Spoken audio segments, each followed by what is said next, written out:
Greetings Rummies and welcome to Rum, the channel sharing the joy of sim racing, and to the race in Atlanta, 200 miles of the ASRC Stockcar Cup. I'm not alone, of course not, because as always with me is the man with the voice of 1,000 angels. Cody, how's it going? Welcome to Georgia, baby.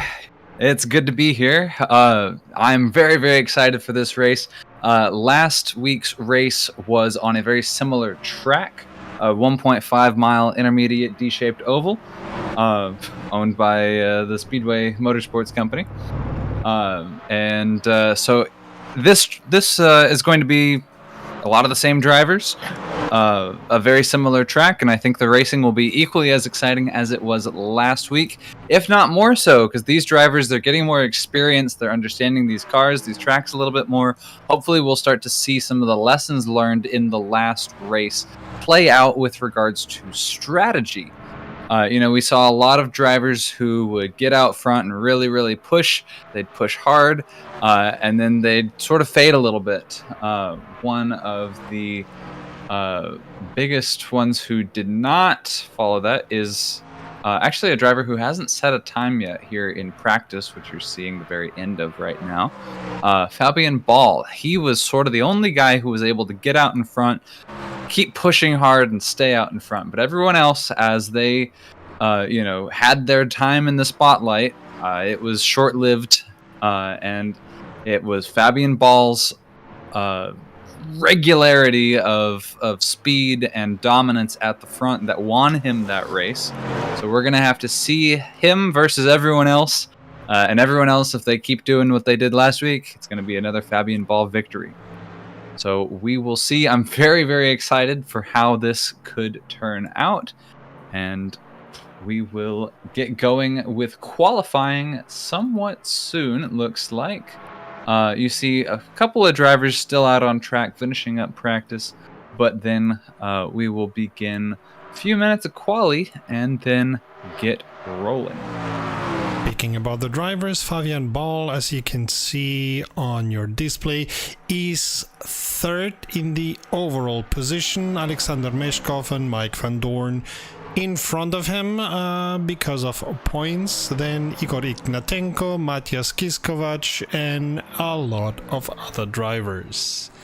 Fabian Ball, because of his first position, is already qualified for the playoff, as is Stanislav Pavlov, who was first in the last race. But we still have around 10 races to go before we go into the playoffs anyway.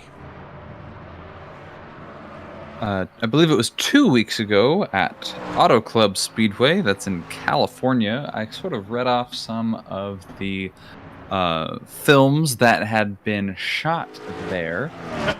Atlanta is another film place. It's actually a very big TV place in the United States. A lot of television shows are shot in Atlanta.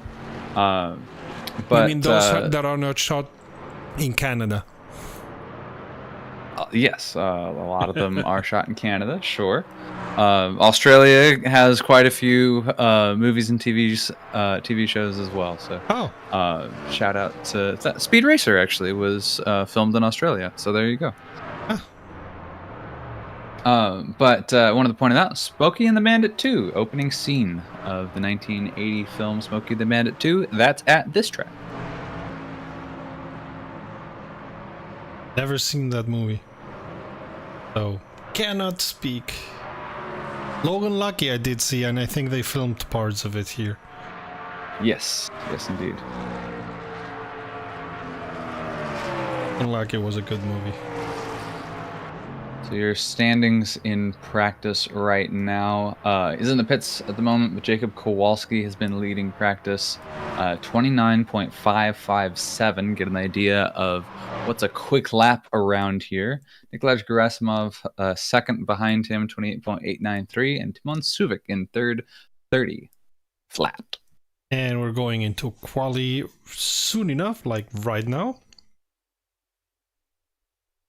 We have 18 drivers in the race, in the server, so how this Larger turns out. turnout. Yeah, Yep. larger turnout than the last couple races. So that's excellent to see. Very, very promising for a good race. You saw there was a lot of good, close racing, a lot cleaner racing last week than we saw Oh, much in cleaner. times before. Yes, and so this is really, really shaping up, I think, to be an interesting race. Tom Gander in the chat says Dukes of Hazzard just down the road too. Ah, yeah, there you go. The Duke boys at it again. The ones we owe the turn of phrase jump the shark. No, that was Happy Days. Oh, okay. When Fonzie jumped over a shark. Those guys just jumped over damn near everything else.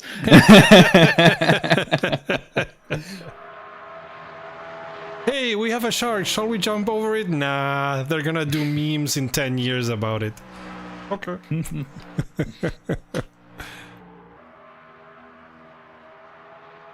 Yeah, I mean, one of the reasons why we had a lower turnout last week than today and then in the first one was that many of the drivers, because of penalties, got banned for at least one race, and therefore were not allowed to drive in last week's race. We hope those who messed up learned their lesson and are not going to mess up this time, but we'll have to see. Yeah, it could be a wild card. Maybe we have some troublemakers still in this race coming back, but maybe we don't. Maybe we have some reformed drivers who've learned their lessons, maybe studied a little bit of film, understood how to race cleanly, how not to wreck other people's races. But it is over racing. That stuff does happen. And even the best drivers, it can happen. These guys are doing 195 miles an hour across only so many lanes of asphalt on cars with very low downforce, and so that can come up with some spins. It can happen, but of course we're going to try to race clean, race hard, race strong, and give you guys a good show. And of course, the nature of oval racing, the moment you start to spin, you are always getting ever so near to the wall, so that hurts. It's like driving every time on Monaco. Indeed. I believe this version of Atlanta is Atlanta before it was reprofiled. It was reprofiled 2008, yeah. Yeah, okay. It was reprofiled in 2021 to make it narrower, and they raised the banking very high, which has been a controversial move. It's the steepest banking of a 1.5 mile intermediate oval. I think it's just Daytona and Talladega that's steeper. Controversial although actually because they drive faster, or because it's more difficult to drive when it's so strongly banked? So it drives more like the modern track drives more like a super speedway, in that your foot's all the way down because you have more of that banking. And then they made it narrower as well. You see this one goes like 4.5 cars wide. I think you could fit 5 cars on it if you were really, really close and stupid. But they brought it down to like I think 12 meters wide. From 17 meters wide. Now, one thing that is not a rule per se, but that has been told repeatedly to the drivers here in the Stock Car Cup is do not do 3 wide.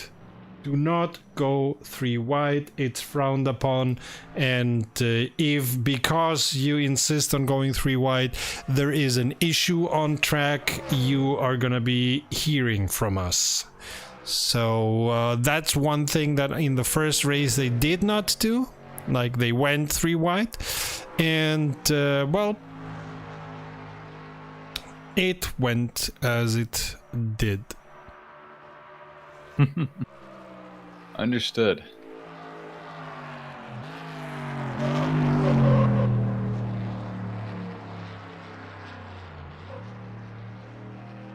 Right, qualifying has ended with not all the drivers doing a time. Yeah, Vladislav Zinkov, Fernando Lopez, Ignor Ignatenko, and Antonis Paparanopoulos never did set a time. Hey, you have less issues with that name than Ike has on Mondays.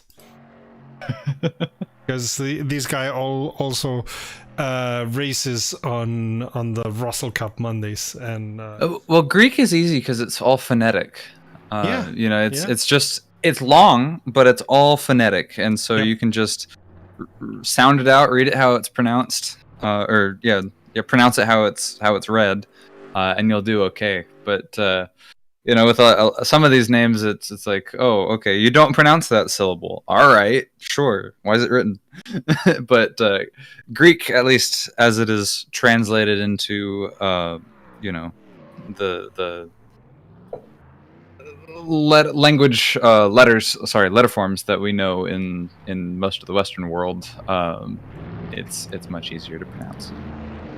It's a little bit like Latin in that just how it is spelled is always how it's pronounced. There's not really an alternate pronunciation of phrases or letter forms. Oh, so Tom Gander is asking, do you guys do any fun oval racing practice? So yeah, the ASRC, we are not the ASRC, we just cooperate with them. The ASRC does a lot of oval. If you look in our channel, to the playlists, you're gonna find the ASRC playlist, and within it the IndyCar racing, which was also in part done on ovals. All right, we have finished the qualifying, but you're like, oh, the drivers, they're going back out. What's happening? This is the warm-up. So essentially, the qualifying, the drivers will change their setup so that they can get the absolute fastest time. But that's not always a setup that's conducive to racing 200 miles on. And so for the warm-up, they switch back to their race setups and get a little bit of practice in, get re-familiarized with that. And so that's what we're watching here. So Tom, I'm putting in the chat the Discord of the ASRC. You can go in, and they do make, well, as you see, the stock car is 100% oval. So yeah, they're not opposed to doing oval. Many of the mods that they use, at least for the cars, are mods that they themselves do, so that's also a very interesting thing. I know for a fact that the Clio mod that they use on Mondays is not only being developed by them themselves, but it's been developed together with Clio Cup drivers and Clio Cup engineers.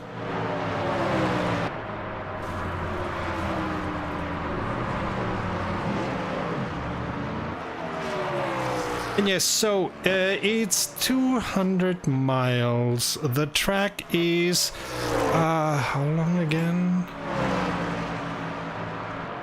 1.5 miles. Thank you. So 200 miles.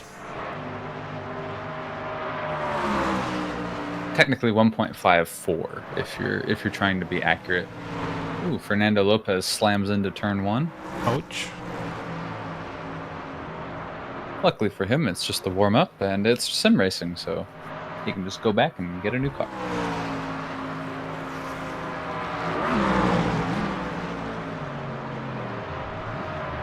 There's some drivers driving the Indy 500 right now as we're recording this, who probably wish that they could say the same. Yeah, Catherine Legg, for example. Ugh. So unfortunate.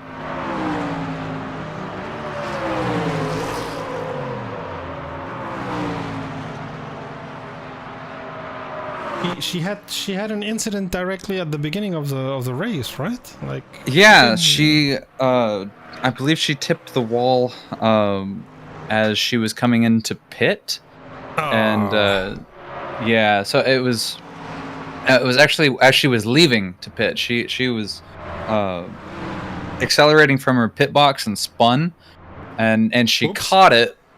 She caught the spin, but as she like slid, she just hit the front left of her car into the wall and knocked off her alignment. Cold tires Yep. in pit and bye bye. Rookie mistake, I would say. But she's not a rookie. No, I know that she's not a rookie, but it's a rookie mistake anyway. Oh, I see. Yeah. I mean, Catherine Leck is, if I remember correctly, even driven DTM. So. And 10 years ago, she had even driven Indy as well.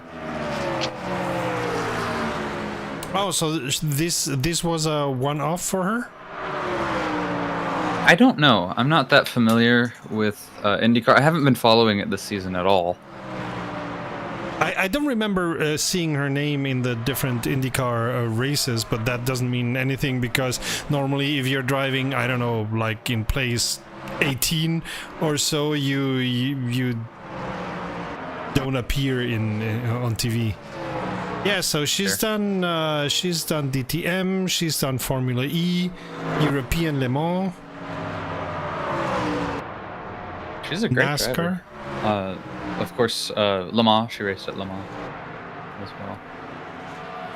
Yeah, exactly.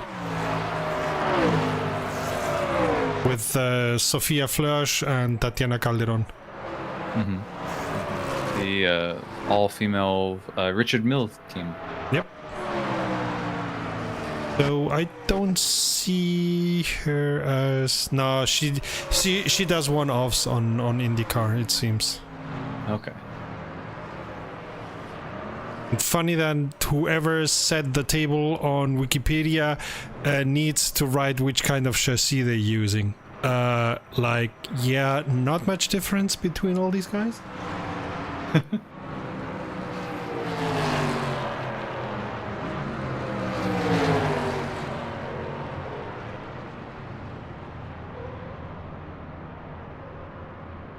Oh, we're seeing some sliding in the pits. That's not how you do it. Was that Fabian Ball you were looking at there, getting out of the? Yeah, no, getting in. Out of the garage. Oh, getting in. Oh, okay. That wasn't Fabian Ball then. Getting in somehow. I don't know. He did something that he shouldn't have done. Whatever. So soon. Warm up will be finished and we'll go into the race.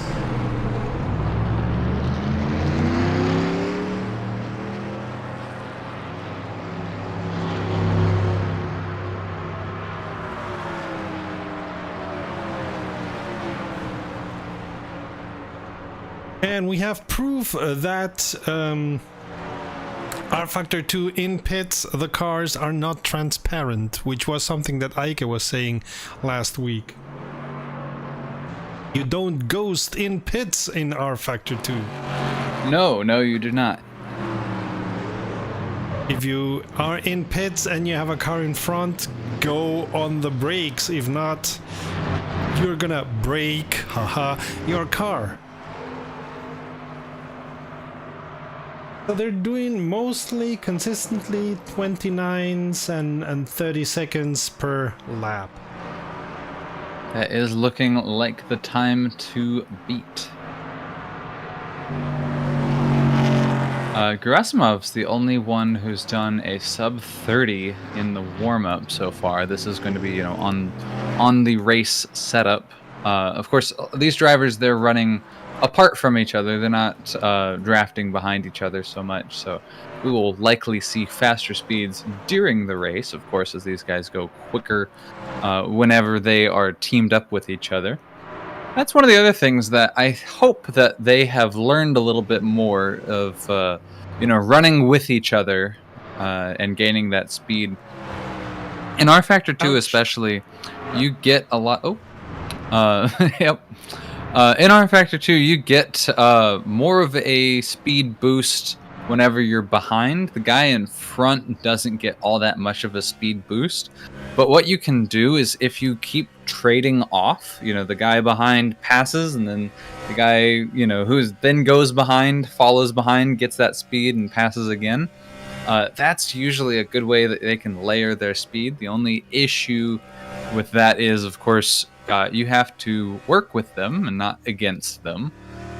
And also, with all of that, you can wear out your tires a little bit more with all of that passing going on. So let's see if they have learned from last week. I wouldn't be that sure. Yeah, either way, if you're just hanging behind someone and following them, as Jacob Kowalski is doing right now to Fernando Lopez. Although it looks like, yeah, see, there you go, Jacob Kowalski. He looked towards the outside, but outside, that's, marbles and not a very quick line. This is not the track that we raced at last week. This is a very different track, so the high line on this is not as beneficial, I think. I think the low line is the way to go for ultimate speed. And warm-up has ended. We're gonna starting quite soon.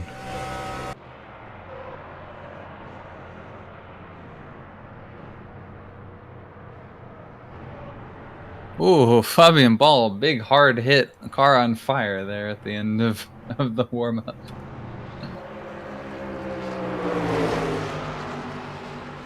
They're messing up in the garage. I don't know what these guys are doing. Anyway. The joys of sim racing. That's what they're doing.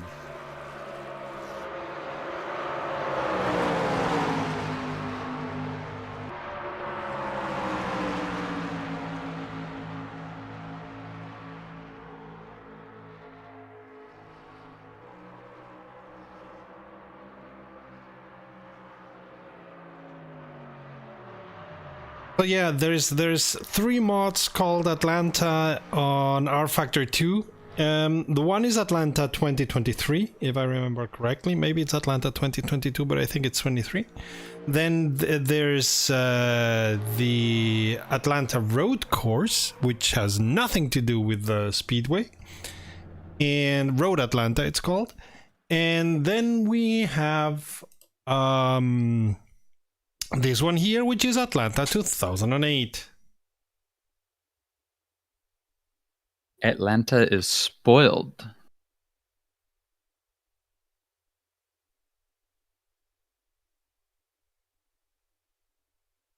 Why did it go into warm-up once again? I don't think it's supposed to do that.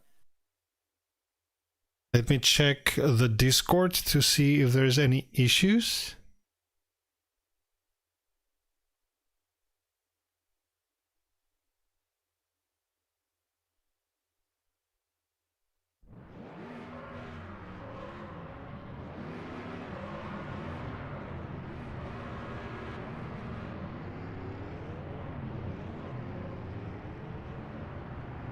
Things here.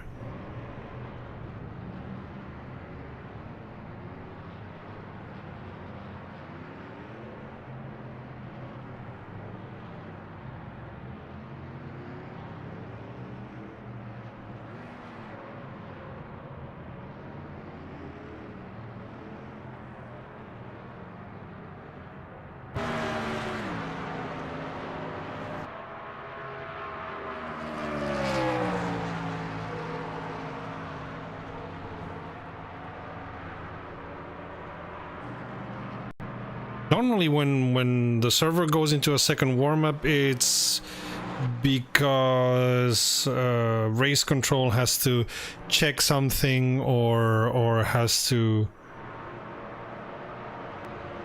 need some time to do something.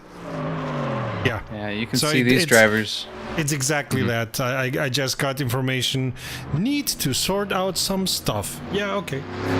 Oh boy. Well, these drivers are certainly taking advantage of the extra time to practice ahead of the start of the race, which we were hoping would come up any second now, but it looks like we have some technical difficulties to solve behind the scenes. But we will stay with you and go racing shortly. So if you think, why do they have to? They just turn left all the time. Yeah, racing ovals is not that easy. I mean, we do know, both Cody and I know the impression that people have from oval racing. It's a different kind of racing from what we are accustomed in Europe, but it's got its own difficulties, its own strategies. It's not just driving to the left and forgetting everything else, because you have to think about drafting. You even have to think about the right line. Like, it's not as complex as a right line in a road course, but still having the right line, especially on the on going into a curve and coming out of the curve, is important. So yeah. See, it's an incredibly simple concept, but everyone else is racing that very simple concept with you, and that's what makes it very hard. Easy to learn, hard to master.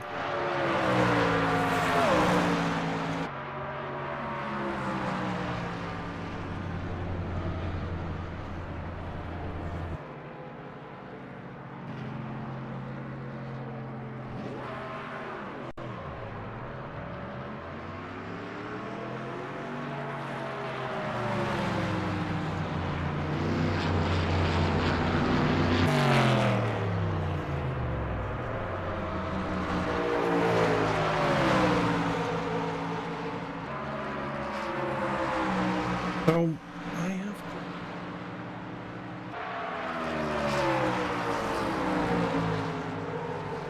Kovac has having issues keeping the car in a, so to speak, straight line. Oh boy. An issue with the tires or wrong pressure or thing. You see, he's sliding all the time, and now he loses control. Uh-oh. I see a yellow in your future.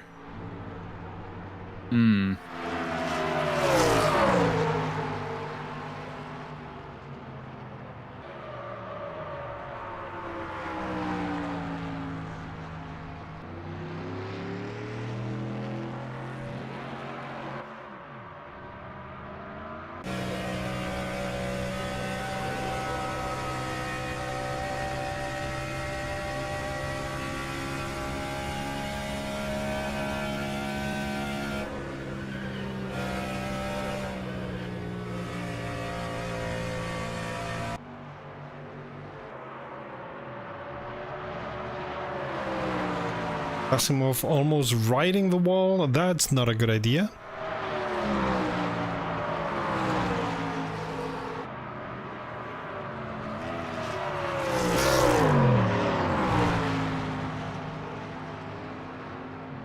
And he loses control. I suppose something broke while he was riding the wall.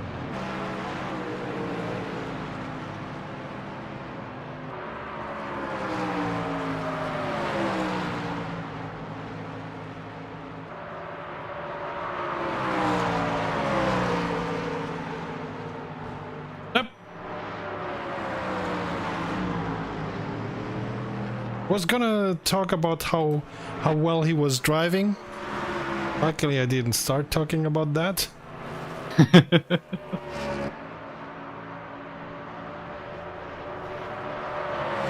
Dominic Ziska is very slidey. Maybe it's a telepathic Commentator's curse. Indeed, here we are. We have reset the server. That's why everyone teleported back to the garage. And then they will have a chance to look over everything one last time in their setups, adjust anything, save anything they need to, and then they will get out on the grid. Put in a get fuel, rolling. which is something you normally forget between warm-up or qualifying and so on. Skill issue.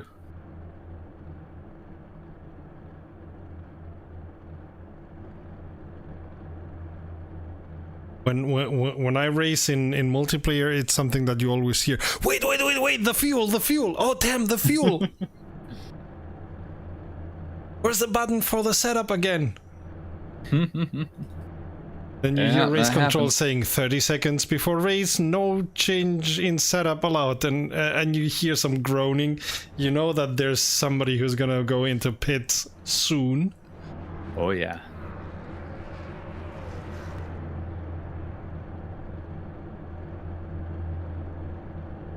These guys are going out of the pit, out of the garage, and into the track.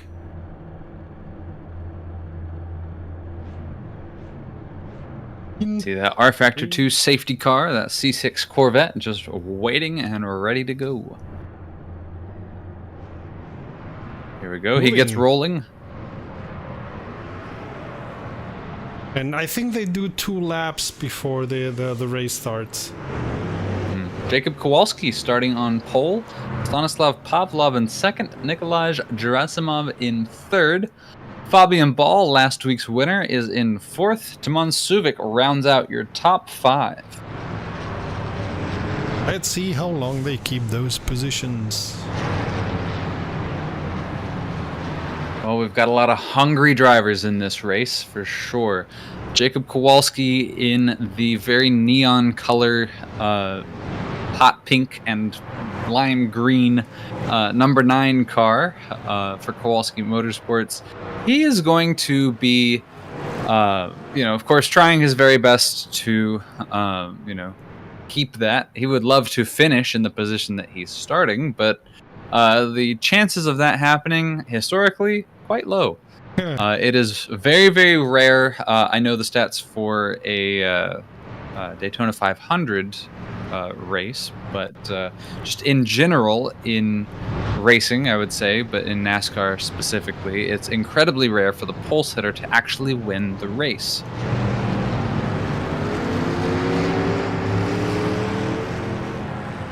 There's a lot of hungry drivers behind him who want to change that lead. And then, of course, as we discussed a little bit, strategy, I think, will be something that these drivers start to think about a little bit more. Everyone who's not named Fabian Ball did not win last week's race, and they'll be thinking about it going into this week's race. Because they are such similar tracks, it's going to be, something that's on their mind. The strategies are going to be similar. It's kind of a do-over, a second chance, if you will, for a lot of these drivers. Whatever I did last time around, whatever didn't work, that's exactly what I'm trying to avoid this time. Don't kiss the wall, don't kiss the wall, don't kiss the wall, don't kiss the wall. We saw a lot of that. I know that's going to be running through Van Doorn's head.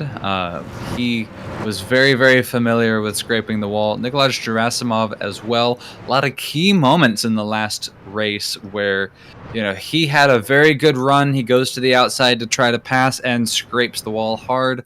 Loses 2 positions. Whoops, what happened there? Something with the server.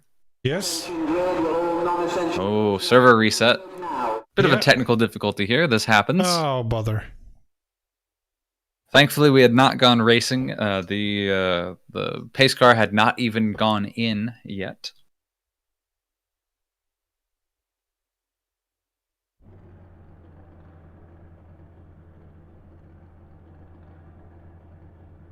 They're lining up again at the start.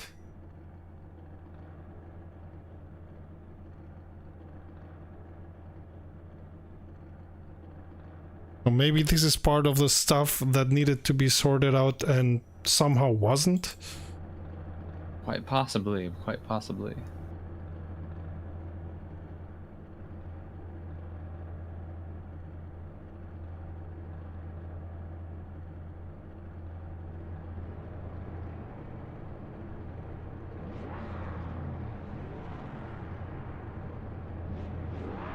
So we'll go 2 laps again behind the pace car, and then hopefully without any technical issues start the race.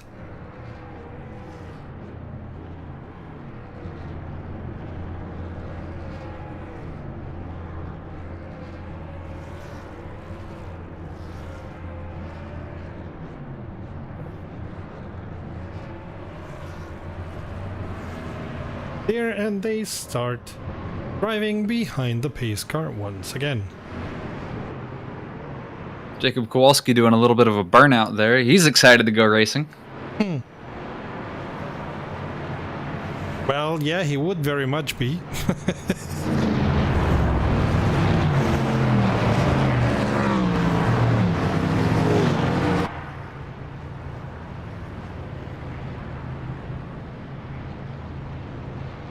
And yeah, we know that the pace car is showing safety car. That's what happens when the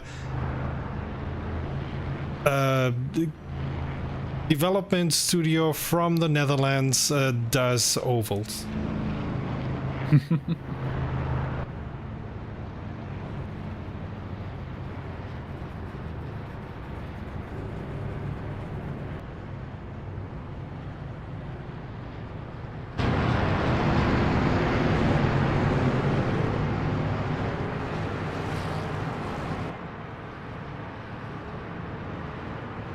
What we're not seeing this time is people trying to warm up the tires. At least we didn't see it last time before the technical reset, whatever that was, and neither do we see it now. We're in Georgia. It's already hot. Yeah. Oh, let me check the live timing, what it says. So it doesn't say anything about the weather. What? Normally does. We're weatherless today. Thing is, the ASRC uses live weather, so it would be showing us the live weather, but maybe they didn't get it for this year.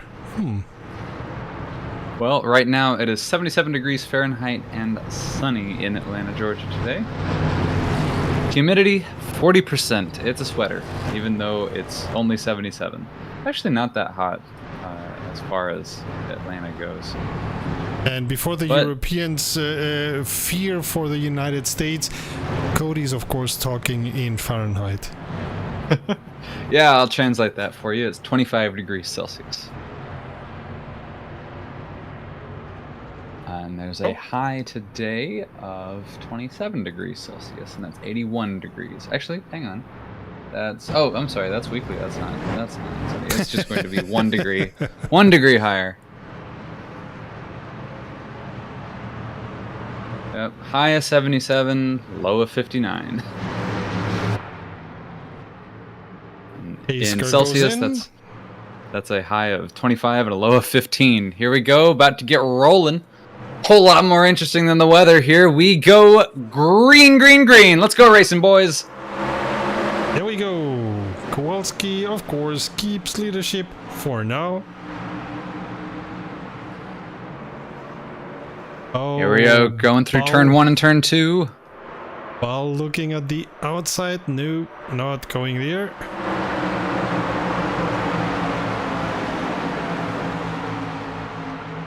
Taking a high line, Gerasimov taking a low line. These guys taking all sorts of lines. Oh, we got one down into the apron there. That looks like, oh goodness, who was that? That was a very light colored car. Oh, it's the number 8, Charlie Zambardi. He ducked down into the apron, I think, as an escape road. See, he's running very, very, very low lines. Very different strategy. Currently in 15th there. Up at the front, it's very much one lane. Kowalski in front, Gerasimov in second, Pavlov in third. Fabian Ball still in fourth. It's looking very much like the qualifying order. And Kowalski getting some distance between him and the second position. Almost the second, but that doesn't mean much in this kind of oval racing. Can change by half a second in no time. Blink of an eye. Still Kowalski doing the best lap times over and over again. At these speeds, 100th of a second is tens of car lengths at times. David Pillai scraping the wall hard. He was currently in 8th, but Stepanenko was running by, and the 96 of Ziska both. He loses 2 positions from that. And see what I was saying? Kowalski, Gerasimov is now 0.2 of a second away from Kowalski using the draft. I think he's rubber banding. Oh, not that much yet. That can, of course, change very fast. But we see that they're... Oh, ouch! Gerasimov hitting the wall. We see that they are running more behind each other right now than they did in last week's race.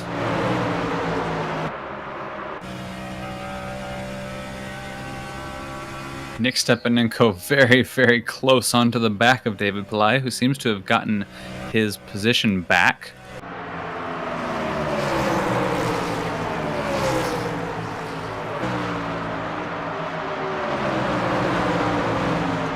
The front's still quite boring now, no changes. Timon Suvik, though, getting closer to Fabian Ball.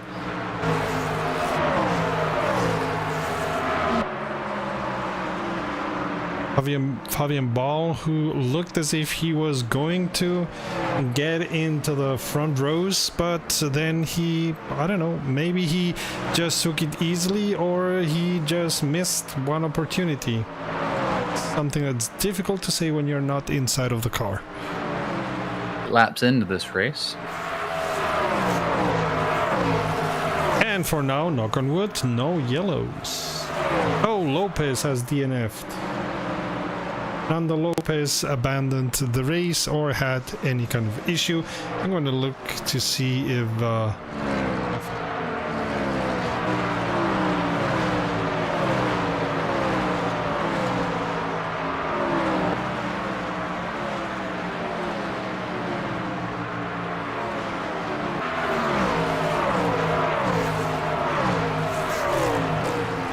the front things are settling down, calming down, but here we see Mechkov and Stepanenko trying to find a way around each other. And Ignatenko coming into the battle.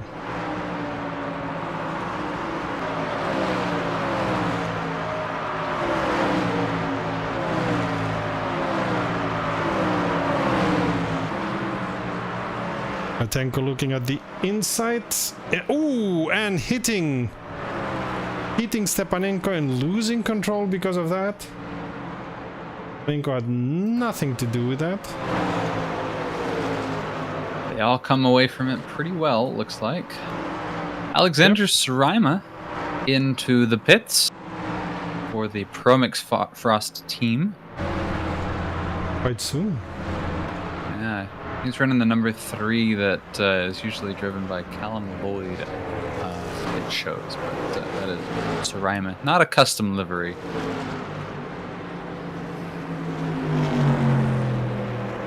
Oh, and we have a full course yellow. Kananovitz DNF'd. First full course yellow of the race. Yeah, that I presume is a one-car incident, 'cause I'm not seeing anyone else.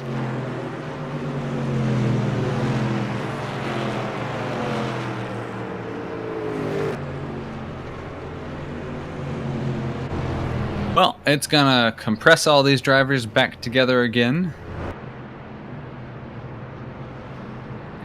we will clean up the bits and pieces scattered out around the track. We'll see that pace car for a little while, and then we will go racing yet again. We hope you'll stay tuned. Yeah, but the pace car laps have been reduced, by the way. Yes, they have. I believe they were reduced as well at the last race, unless they've been reduced further. Absolutely, no. They after last week's race, they didn't touch anything else. But they noticed that after the first race that it was just too long.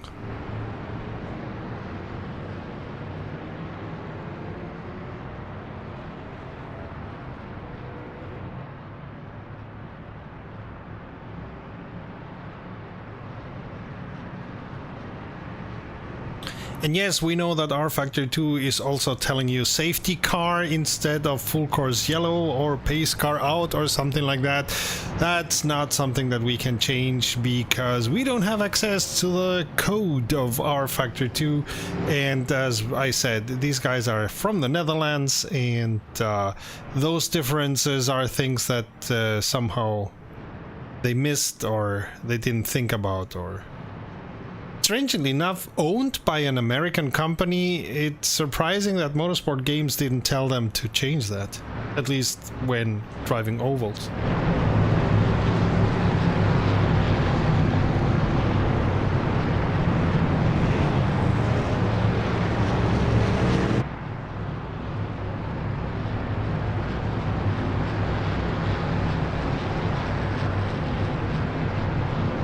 Still no news about Fernando Lopez and why he DNF'd.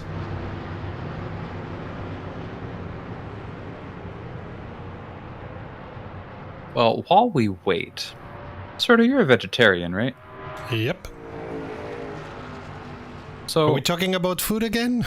It's something that we do almost every week. Go ahead.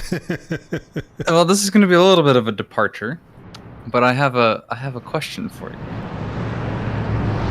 Are vampires vegetarians? Nope, because they're eating blood. Well, blood is a non-meat animal product, like, you know, dairy or eggs would be. No. Like it's a non-meat, but it's an animal product. Yeah. Well, I mean, eggs are an animal product as well. True, and I do eat eggs. Uh-huh. And, you know, as far as liquids go, dairy as well. That's also an animal product. That's something I don't drink, so. Sure. But still. So are vampires vegetarians? Do vegans swallow?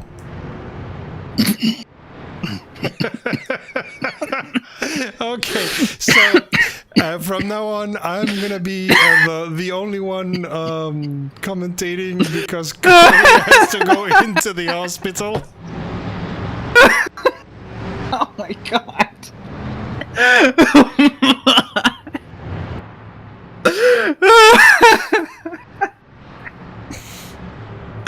All right, yeah, that got me. Oh man. And we are demonetized. On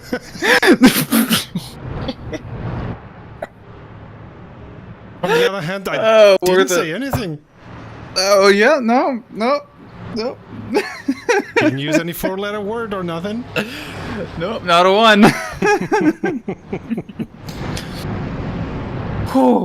Interestingly enough, Kowalski was going into pits the lap before this one, and then decided differently and is kept outside. As long as you don't, go through the commitment cone, as long as you're on the outside of the commitment cone, you are not in the pit. So that's good. Yep. Once you have crossed that commitment cone, you have to go through, but you can waffle on it and swing in and out, of the pit entry line, all the way up until that commitment cone.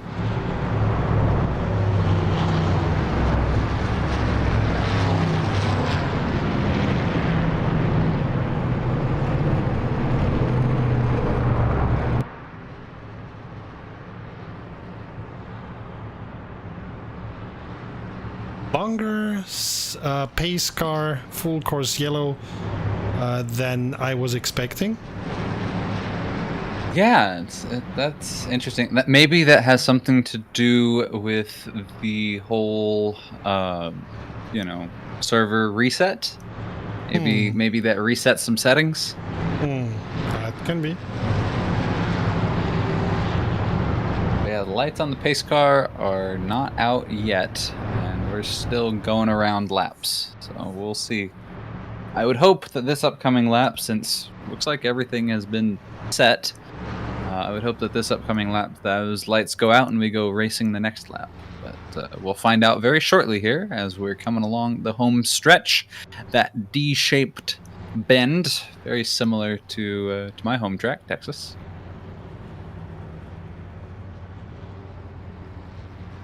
And it looks like out. the lights do. Yeah.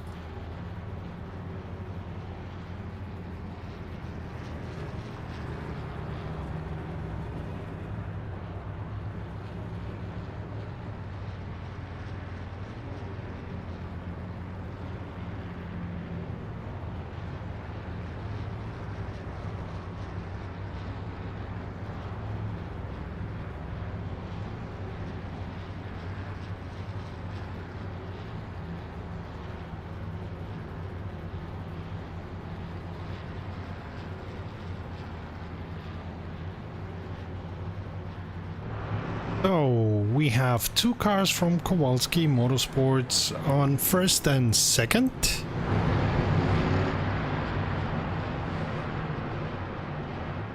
Do the start and if they work together.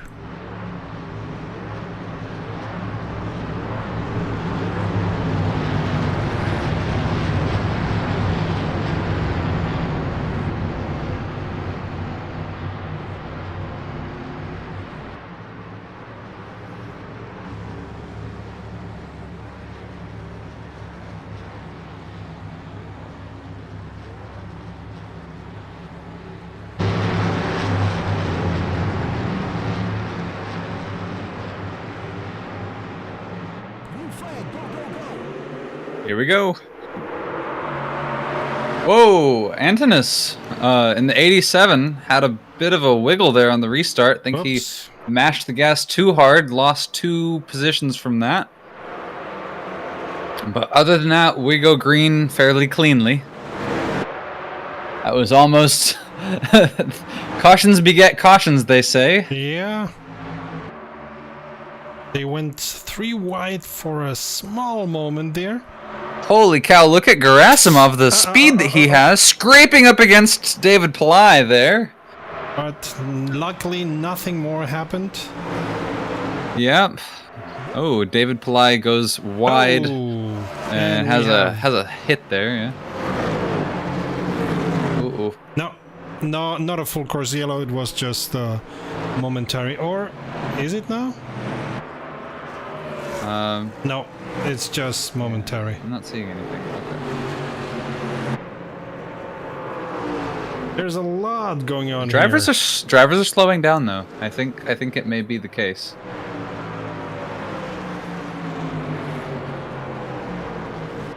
Yeah, I think the caution is out. Yeah, no.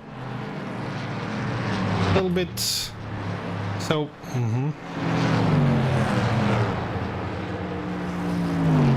Let me check if I see what happened.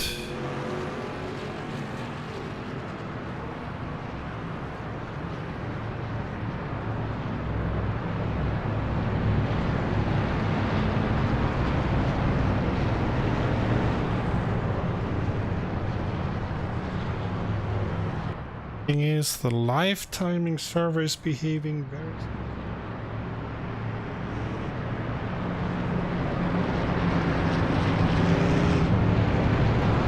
Does not show me the drivers.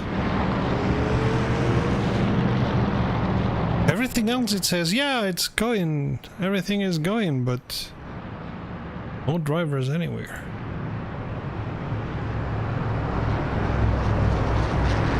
You having better luck with the live timing server? I'm not looking at the live timing Okay. server. I'm looking at the control panel, and the in-game overlay. It is saying, of course, we're under caution, but looks like Alexander Sarima gets the wave around, so he gets to go back on the lead lap. 2 DNFs in this race so far, Andres Kananowicz and Fernando Lopez.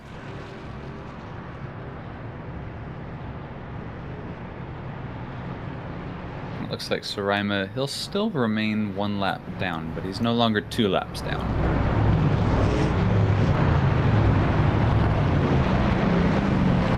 Jacob Kowalski's led the entire race so far. We've had no lead changes from that. Behind him has changed a bit. David Pillai now in second. Gerasimov still in third. But Charlie Zambardi has really made some moves on the Promix Frost team to get up into fourth. Tell you what, Fabian Ball, I think, was involved maybe in some form in the last incident. Yeah, because he dropped to 12th, right? Yeah, he's way down in 12th. Not what you want to have in your race. No, and with 20 laps in, there's a lot of race to run. 130 laps in this race on the schedule.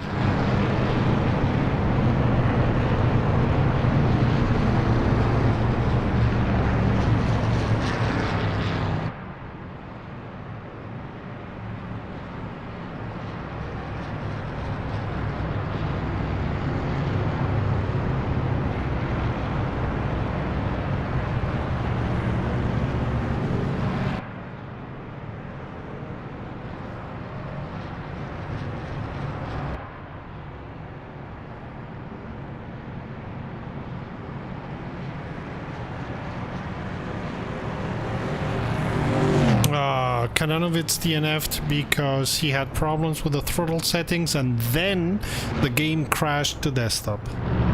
Great! Oh, that's unfortunate. That's very unfortunate. Something you want to have happening. Tiska and Rice going into pits.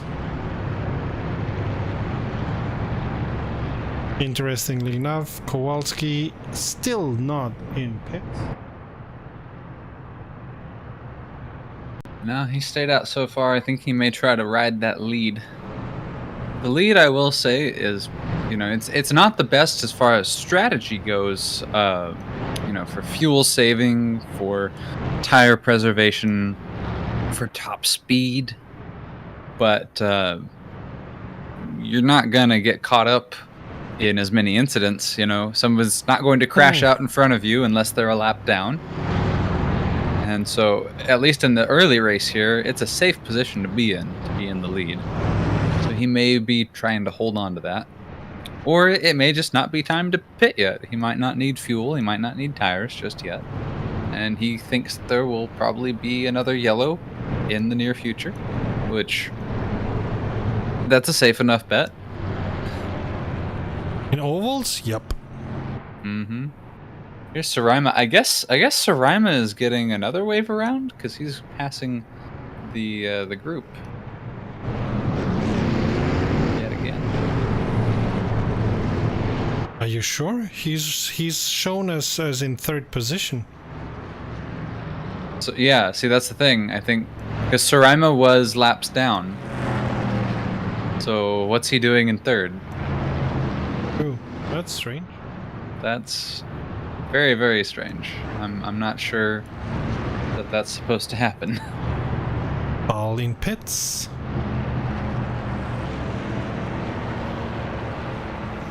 Okay, there we go. Okay. He's slowing back down. I think he had something wrong. He might have thought that he needed to unlap yet another lap, and because sometimes rFactor 2 is not very good at telling you in which position you should put yourself, and maybe they discussed it with the race control. Yeah, that could be. Wouldn't be surprised.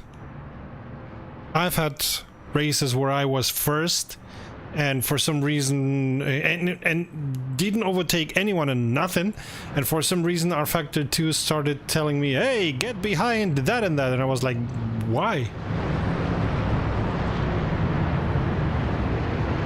Guys are out on the pace car. Maybe race control was waiting to solve the Saraima situation.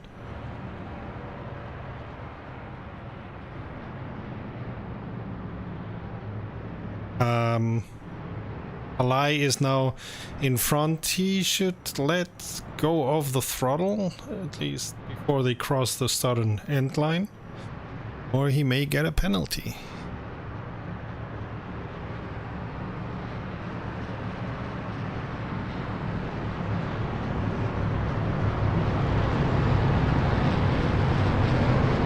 Yeah, there we go. Looks like he's lifting off. Kowalski's accelerating ahead. Kowalski picked the inside line, which I think is probably smart on this track. As I was saying, this is one of those circuits where the inside line is the quicker one, just slightly. Of course, as they run and you know, in traffic that varies. You'll see drivers pass on the outside. That does happen. But I think as far as a restart goes, the inside is probably the safer bet. But yeah, Palai definitely being heavy on the throttle there.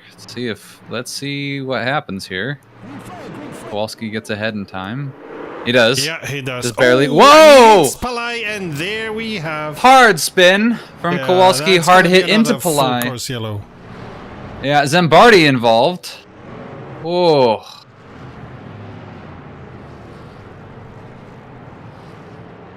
Dominic Ziska, maybe? Was that? No, that was not. That was another black car that I was looking at there. That may have been David Palai again. The way Palai is moving his car, it seems as if he got some damage. Yeah. Well, cautions beget cautions. Yeah, the way I saw it,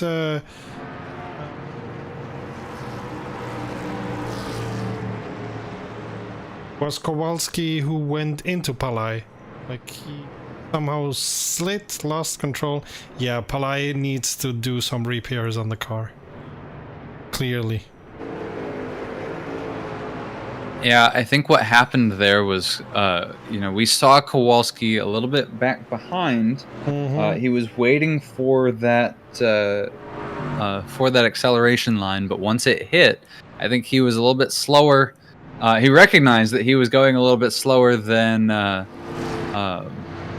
Palai was, and he mashed the gas to try to compensate, and it just spun those cold tires around. Strangely enough, Palai did not go into pits, even if we see him struggling. It may be that the pits are closed this lap, but the pits may open the next lap. Yeah, that's quite very much the possibility, yeah. Because Wolf is having issues keeping the car driving in a straight line.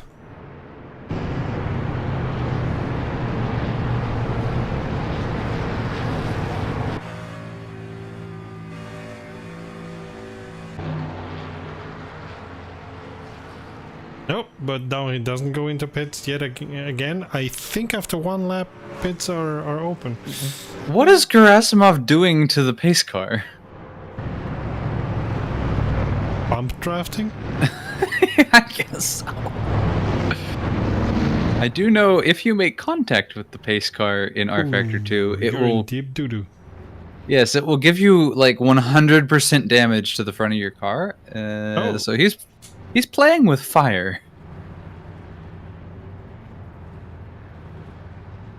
Yeah, it exerts basically the maximum like damage force possible on your car. And so seeing him get so close up to the safety car there, he's not touching it, but like he is very, very, very close to a world of hurt, like race-ending kind of hurt right there. On the other hand, you can very much rely on the automated pace car not to go on the brakes. I guess. But Maybe. yeah, still that's not something I would be doing. I don't recommend anybody do it in rFactor 2. You learn that lesson once. It's like zipping your pants up wrong. Learn it once, and never again. See, that's why I normally use jeans with buttons. Iska and Kowalski into pits. Palai 2.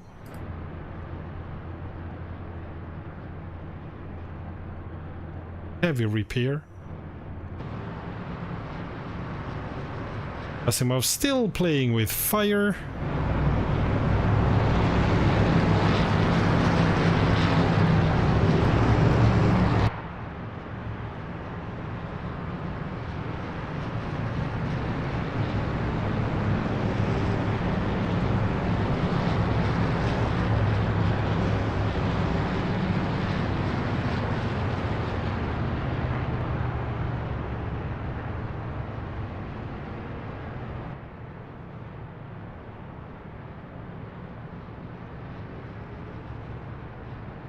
Lights still on the pace car.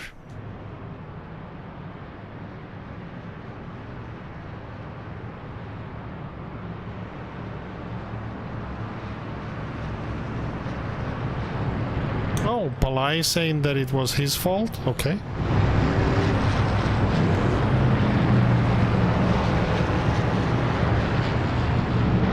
There may have been a little bit of shared blame there, but it definitely we did see the 9 car of Kowalski spin into him. It may have been that he was too close and he was merging into him as well. Yeah.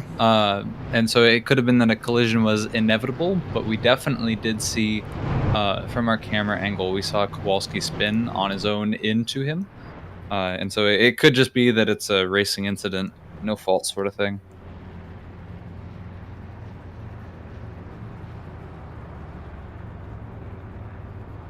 In any case, Kowalski, who was all the time in front, is now on 15th position.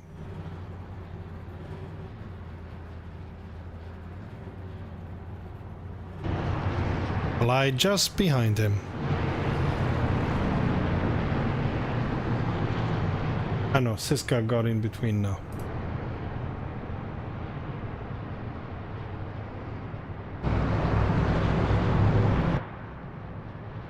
So you were saying at the front the probability is less to be involved in issues? It's not zero. Oh, it's not zero. That's for sure. That's for sure. Yes. Definitely.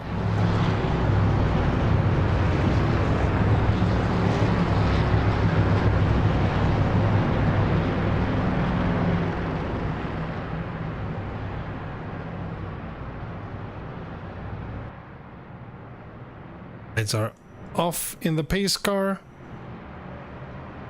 Into 2 lines.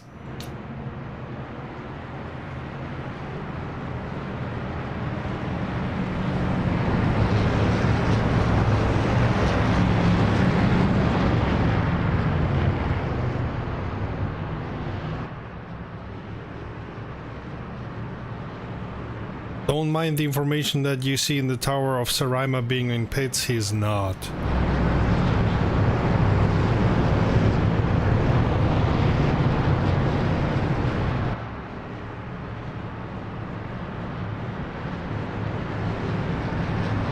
Nope, he is currently sitting in 7th.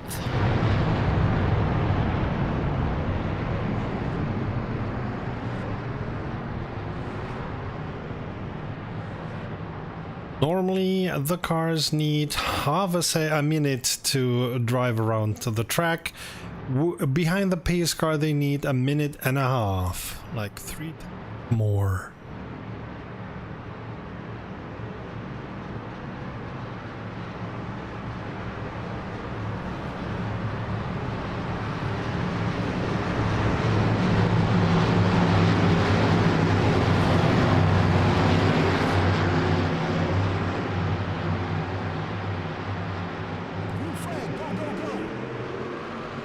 Green, green, green. Let's go racing. Oh, a lot of stuff going on behind the first 2 cars. 48 of Kiskovics making moves on the inside. Take a look at him. He's moved up into 4th now, and it looks like it's about to be 3rd. Yep, he passes the 87. Oh! Whoa! Big collision there. 29 got rear-ended by the 87. Nopoulos. That's Mike Van Doorn in the 29. And do we have a full course yellow yet again?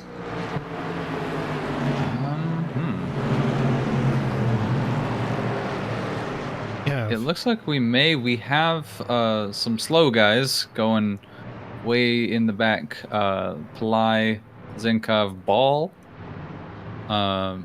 We're pretty far behind the other guys. Oh, Robert Riss DNFs.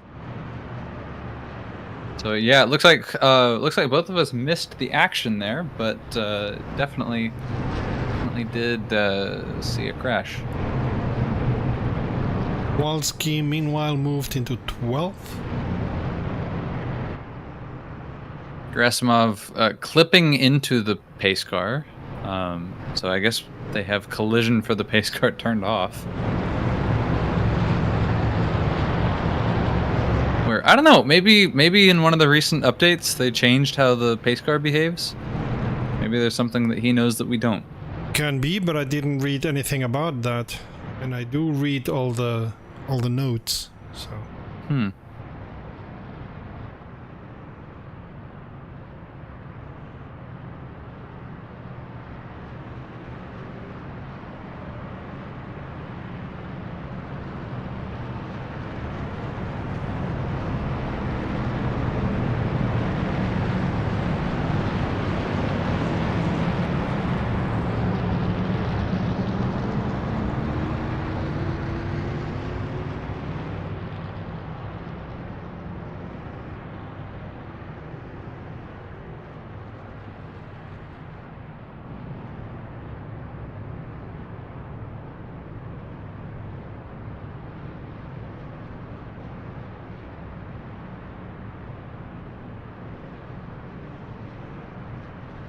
We still have 16 out of 19 starters on the track.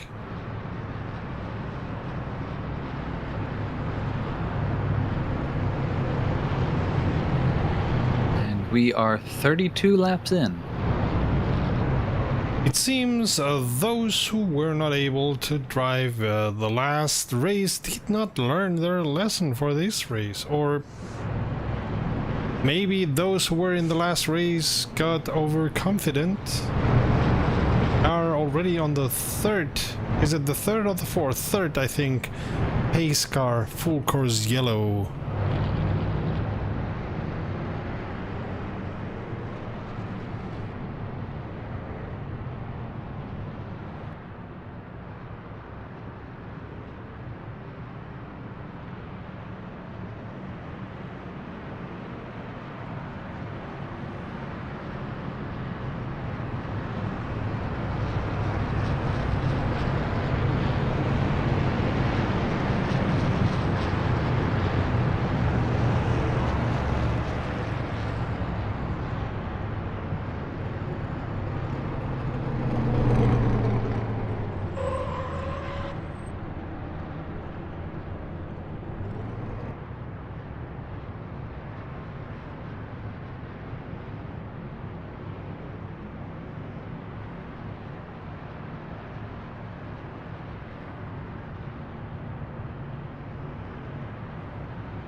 Well, this has shaken things up a little bit, has it? Jacob Kowalski running in 12th. Fabian Ball running in 14th. David Ply sitting in the pit lane in 16th. Robert Riss is out. But Gerasimov finally gets to lead the race. That is, I think, our second lead change. We had a short time, very short time there, where Kowalski was not leading the race.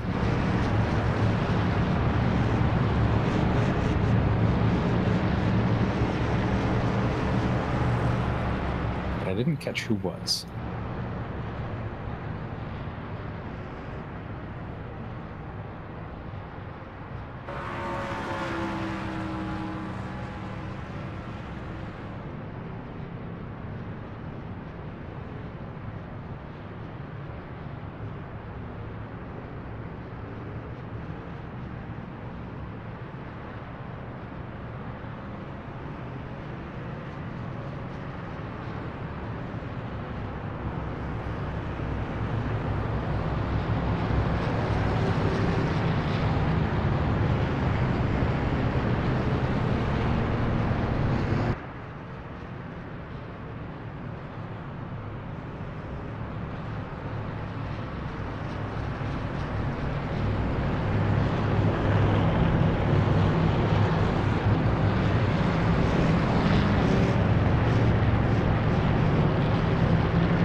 Lights are off on the pace car.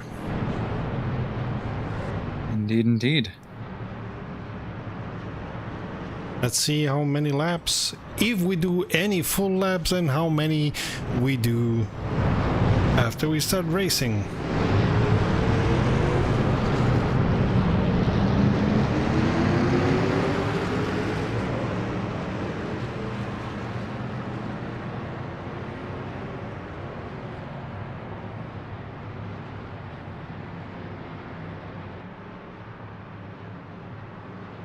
Done.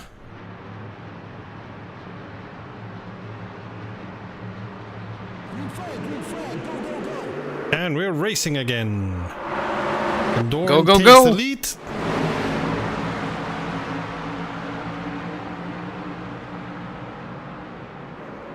Ooh, a little bit of a wiggle there from the 29. He's having issues keeping it in a straight line, doesn't he? Yeah. Stanislav Pavlov, take a look at him. He's got a line on the inside there. And looked very fast, and he is fast. He's taking third position. Up, bumping a little bit into 48.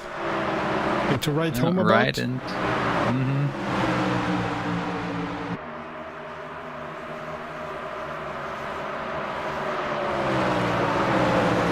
Pavlov looking high, following Mike Van Dorn. He wants to get that draft.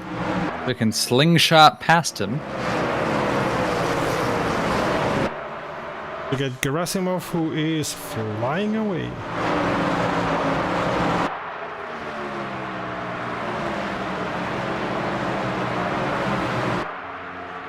And there we go. Pavlov looking on the inside. Not yet.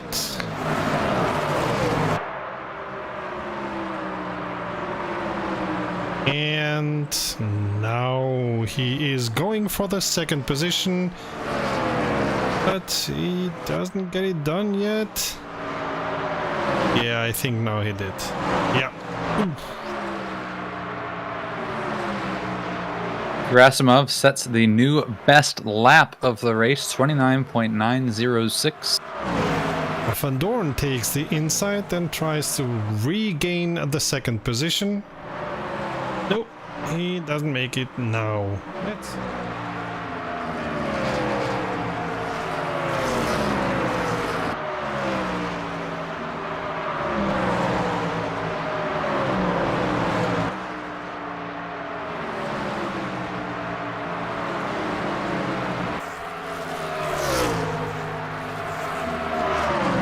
Van Dorn trying to get to the outer line. Nope. Two. Not finished their battle yet.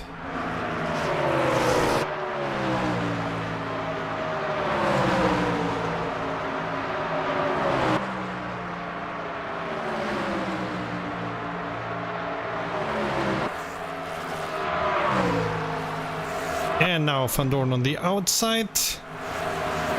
Slingshot himself. Yep. Not this time. Now on the inside.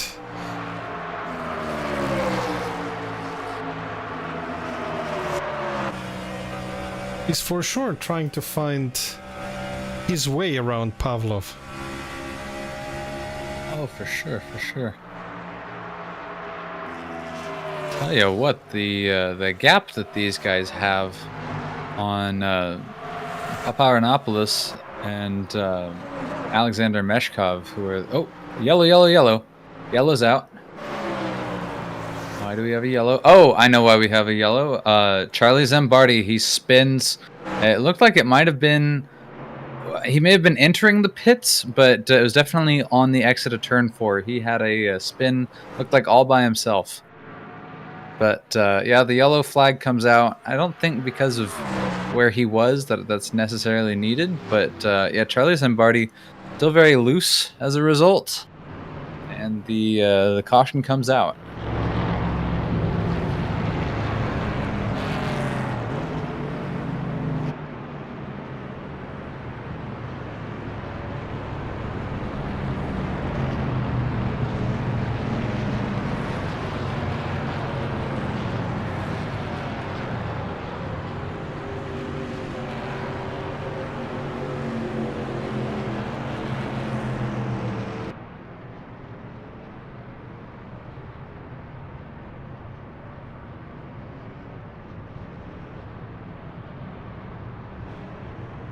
Ooh, Charlie Zambardi slams into the back of a driver there. I think that was into the back of Timon Suvic. Holy cow, that's not good. This is under caution.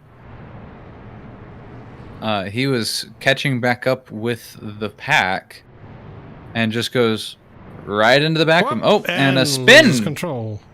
Yeah, he is having massive throttle issues. There he was trying to accelerate from a stop up the banking. I don't think that's a car that should stay out on track, if you're asking me. I think that car is a bit unsafe. Probably time for a meatball flag. Either way, needs to come in and have a talk with race control to get that car under control.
Whoa, and one after the other are going into pits.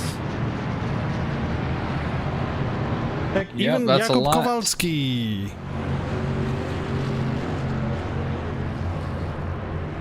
Last we see Kowalski in pits. Gerasimov in pits. That's a big story there. Alexander Meshkov in pits, coming out of pits now. This Iceberg Sim Racing Team crew.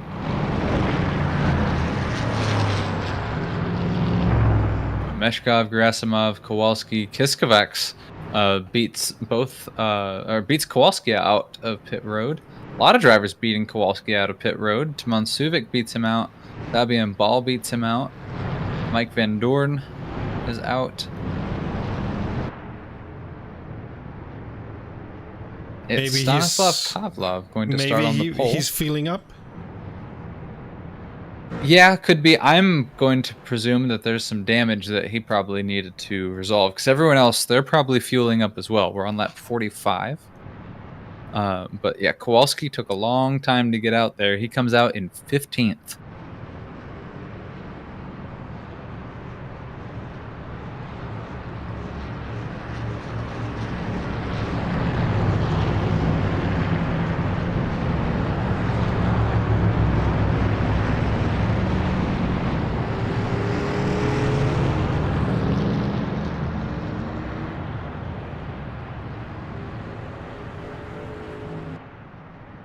It's now Saraima and Zambardi.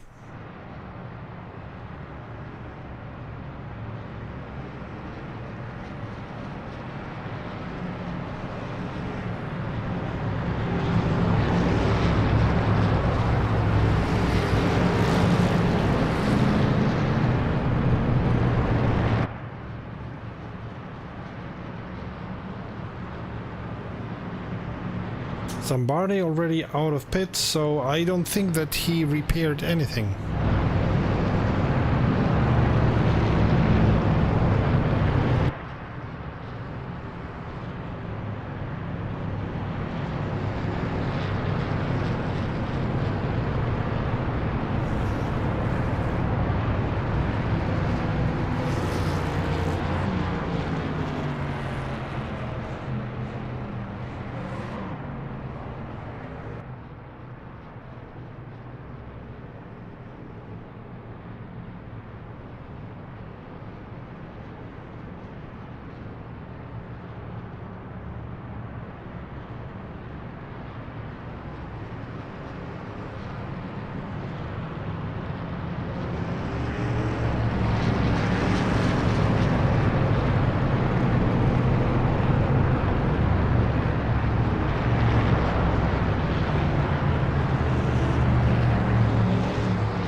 On the pace car.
Nascar goes in.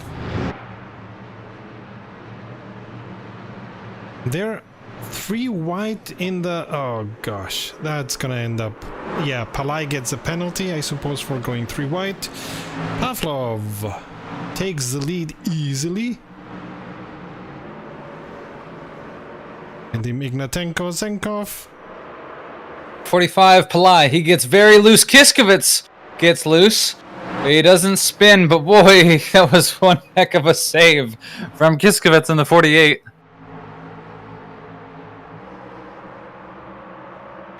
Charlie Zimbardi, whoa, hits Kowalski hard. Oh, it's into Stepanenko as well. Oh, hard hit, big spin. Oh boy. This has not been Jacob Kowalski's race. Oop.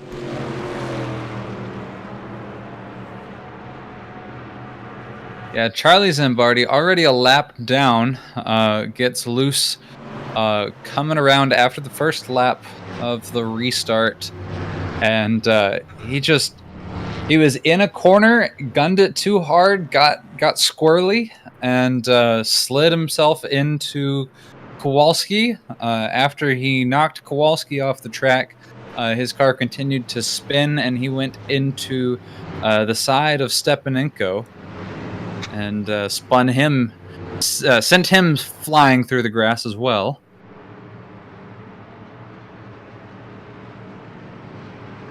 But yeah, there's a lot of drivers looking at that number 8, I presume, with quite a bit of caution.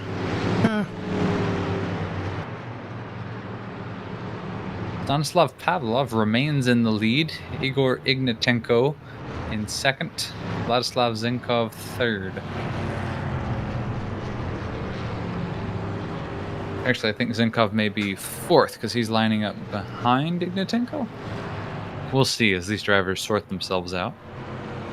Pick up the pieces.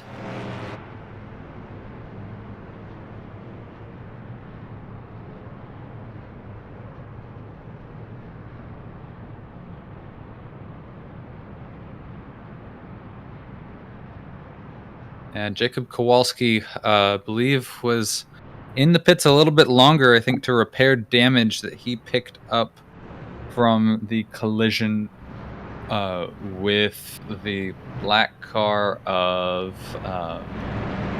oh, goodness, what's his face? Mike Van Doorn, I think it was. And... looks like now he's got a bit more damage to repair. Yay! Stepanenko in pits. Unsurprising.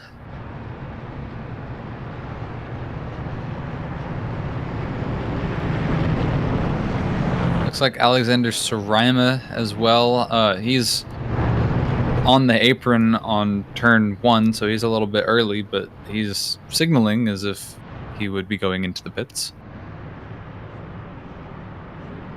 Or he may just be letting the field by.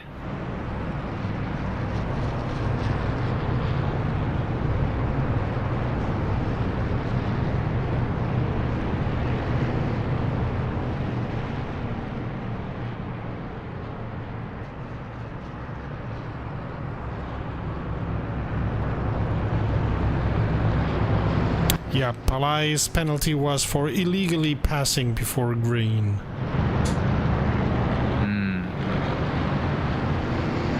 And he was lucky that the full course yellow was on, so he could serve that penalty.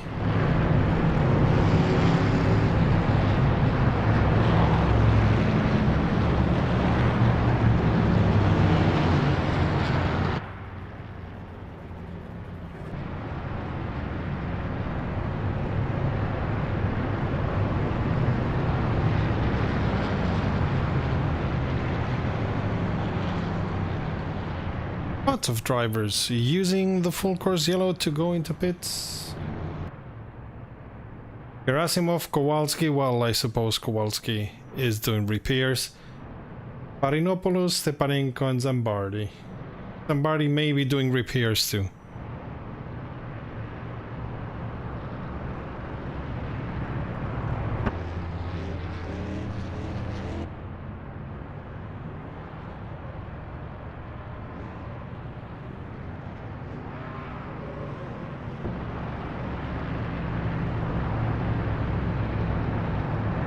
Kowalski comes off of pit row in 14th. He does not win the race off pit row, but honestly, Stepanenko surprised me with how long he was in the pits for. Or actually, no, I'm sorry, that's Gerasimov. Was that Gerasimov? No, Stepanenko. In the 75? No, 75 is Gerasimov, correct. Okay. Yeah, Gerasimov comes out in 12th.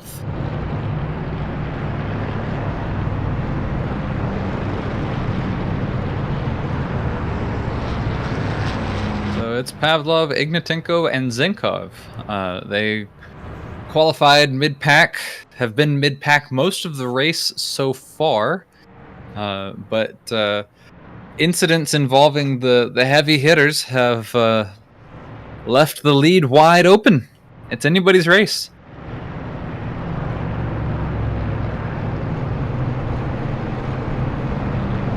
Laps, 77 laps yet to go.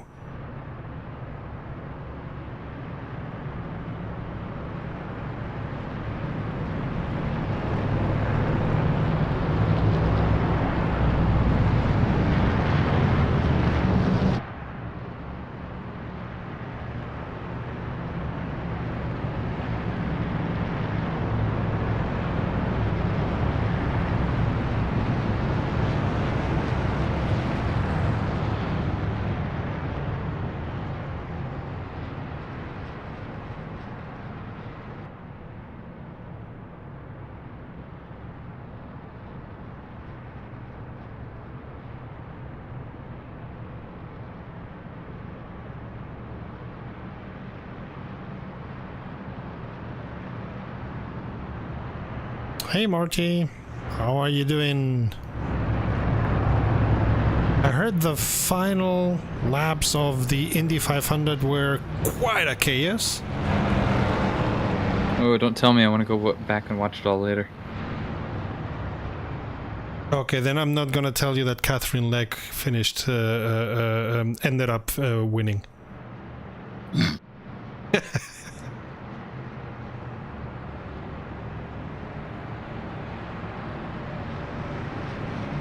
First driver to win after DNFing.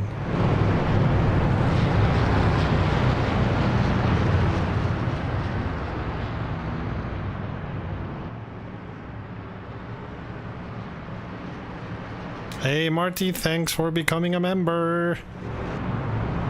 Thank you very much.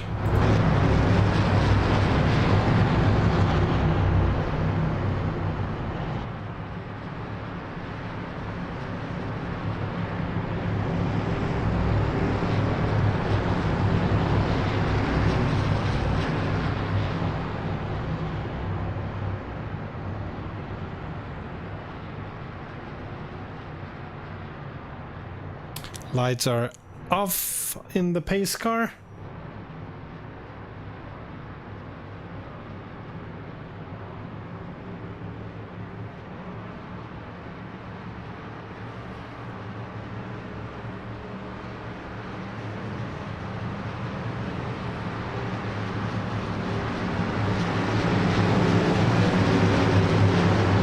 Only in two lines, pace cars going away.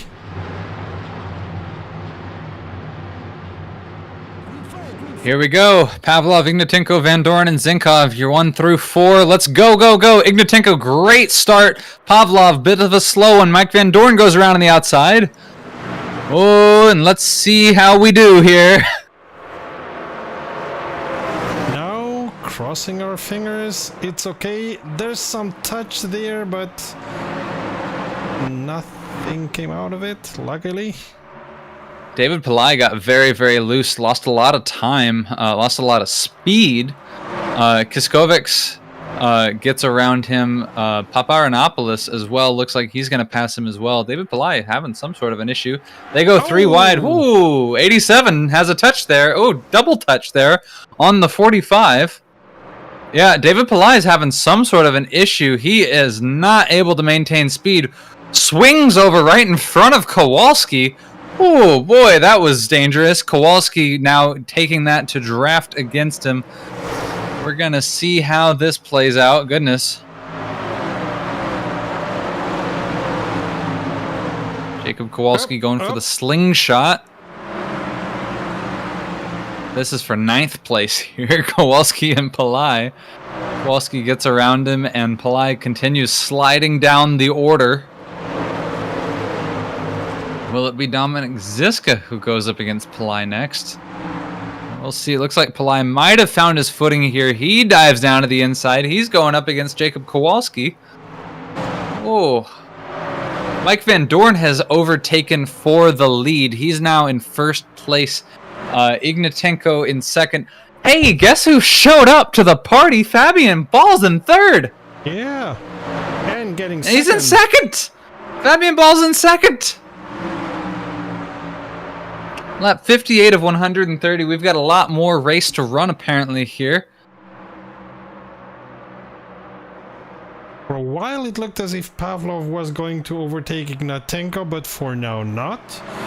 But Paparinopoulos is looking very fast. Yep, he dives down to the inside. That's the 87. Whoa, they touch! Yeah, but nothing, luckily. Fabian Ball in 2nd place here, getting closer to Mike Van Doorn. Is this last week? Am I having deja vu? Gerasimov is also using the draft that Paparinopoulos is giving him. Was giving him. Yeah, all of a sudden it got very familiar up at the front. Goodness. Mike Van Doorn and Fabian Ball both taking the strategy to run the outside. As I mentioned, the outside's not necessarily the fastest line on this track, but if Van Doorn says it is, then for Ball, who's trying to stay in that draft, it's the fastest. Yep. Yeah, this is starting to feel very familiar to last week. 70 laps to go here today as we begin lap 61. Looking at the inside. Oh yeah, look at that. Oh, 29. Mike Van Doorn scrapes the outside. He's going to lose some time. Fabian Ball squeezing him to the outside, saying, hey, no defensive lines here. I'm going to take this. Fabian Ball, he gets the lead. Will he be able to retain it? That slingshot, that downhill slingshot of Mike Van Doorn. They stay side by side going through the tri-oval. Fabian Ball still looking down to the inside. Mike Van Doorn taking the high line. Oh, scraping yet again. I think it's going to be Ball. It's going to be Ball. By several car lengths now, it's Ball. Gerasimov also made his way around Paparinopoulos. It's like last week, boys. Well, as soon as some racing gets on, the racing gets hot. Ball, Van Doorn, Gerasimov. I cannot believe how familiar it's gotten all of a sudden in this race. Look at Mike Van Doorn taking the Kyle Larson line, going very, very high. That's a bit of a throwback now these days. Gerasimov taking the 2nd position, for now at least. Got memories of 8 years ago, Kyle Larson doing exactly what Mike Van Doorn has made it his strategy to do. Where everyone else would go around, they'd take the inside line, but Kyle Larson set up his car so that it was fastest whenever he was riding right up against the wall, no matter what, taking the least line possible, or actually not even the least line, just the highest line, really, really profiting from the side draft of the wall. And that worked. That worked for him, and it seems to be Van Doorn's strategy, because every lap he's going to the high side and just trying not to scrape that wall.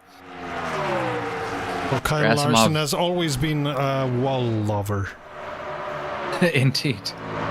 Gerasimov, 2nd place now. Got around Van Doorn while I was talking. Paparinopoulos still staying in 4th, but getting ever so closer to Van Doorn. He's sitting at about a half a second back, but that's shortening. 4.5 seconds now. And look at that, Kowalski made it into 5th position.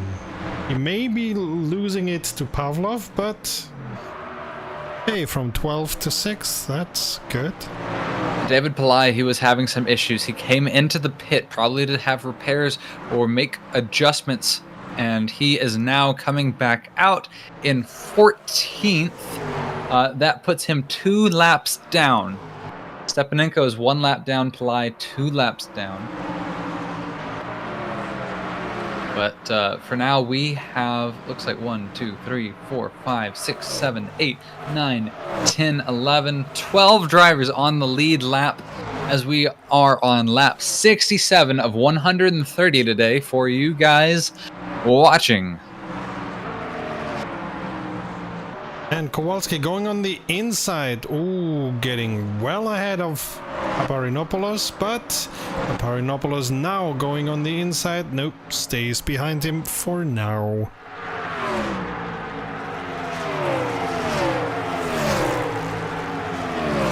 I think there's gonna be a couple of laps where these guys are gonna go into battle.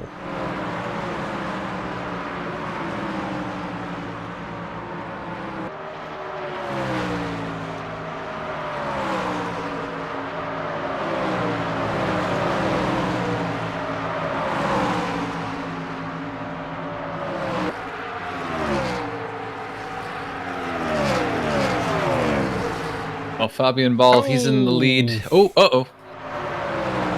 What's going on? Paparinopoulos scraping the wall and losing time? That... It's like Kowalski slingshots around him. Exactly. No, and Kowalski was the one scraping the wall. Teammates there for Kowalski Motorsports. They're running together now. Can they work together, do a little bit of drafting, and get around Mike Van Dorn here? They're getting nearer to him for sure.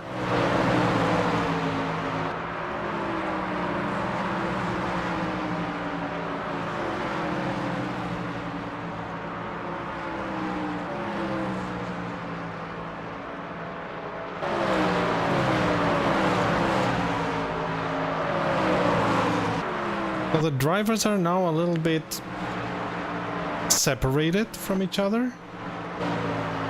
And Bal is 2.5 seconds away from number 2 Gerasimov. That's a little bit more. That's some distance there. Yeah, Fabian Ball, he gets out in front and he likes to stay out in front. Goodness, that man has speed like he's doing qualifying hot laps. It's insane. Ooh, Gerasimov, hard hit to the wall, trying to go up to the outside to get some, some range for that racing line, but hits the safer barrier. Van Dorn, who's now side by side, going on the inside and diving to the inside. Yeah, but not getting enough speed on the inside yet. Oh, he maintains going alongside him, but I think, no, Gerasimov actually picks up some speed. And then there's Kowalski as well, not to be forgotten. This is the battle for second. Three-way fight. Gerasimov, Van Dorn, Kowalski. Kowalski scraped the wall. Ooh, yeah, he loses a good bit of speed there. Mike Van Dorn still on the hunt to Gerasimov. He looks to the inside. Oh, passing the grass a little bit. Yeah. It'll be really cool if he can get that done, but no, he lifts out. Oh, he spins, he spins. No. Oh, wait. Oh, a save, a save. Ooh. It was like really... That helps Kowalski, of course. Yep, indeed. He's now at Van Dorn's side. He's got to collect himself there, because no sooner does he recover than he has to start defending against Kowalski. Yep. That number 9, he knows how to be wily. He knows how to get around folks, but Van Dorn, he's very familiar with running in third, and he is going to keep an eye on Gerasimov, who is now 5 seconds ahead. He keep an eye on him as he starts to sail off into the distance, and Kowalski starts to knock on the door.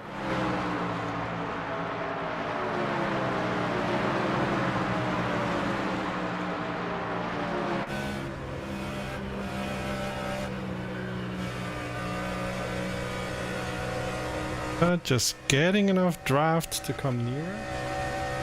Asimov, Van Dorn, Kowalski. Who may be battling quite soon for position.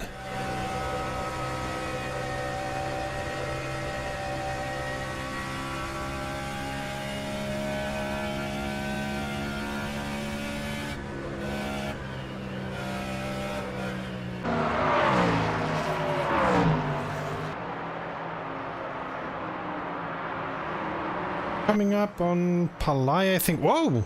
What happened there? Van Dorn all of a sudden overtaking Gerasimov as if Gerasimov was standing still. I'm gonna suspect Gerasimov probably scraped the wall and lost some time.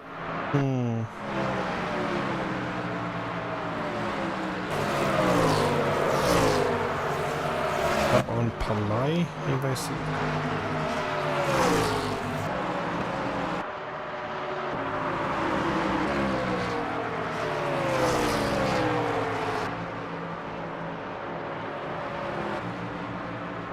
27 Meshkov.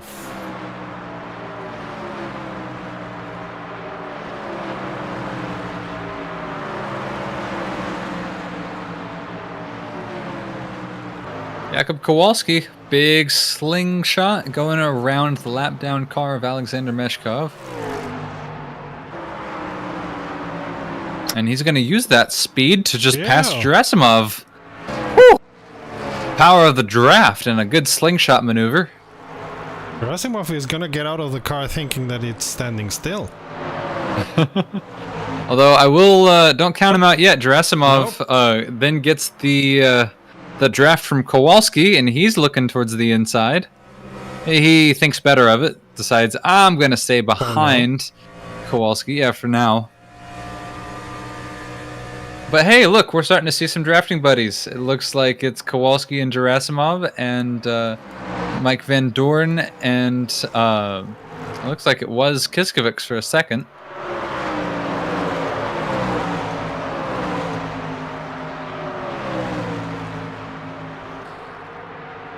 "50 laps to go." Yeah, and they're all trying to get around Nick Stepanenko.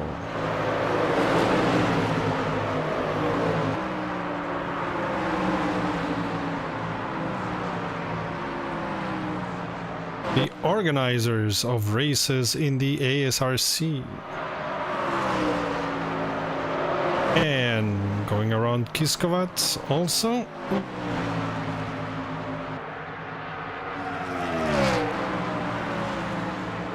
And navigating through lap traffic, it's a challenge, but it can present opportunities as well. Ooh, Nick Stepanenko, hard hit against the wall there. Got a little bit loose, but he still manages to keep that V8 in a straight line.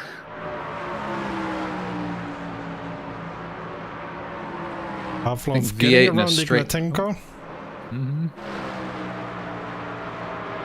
Or not? Haha.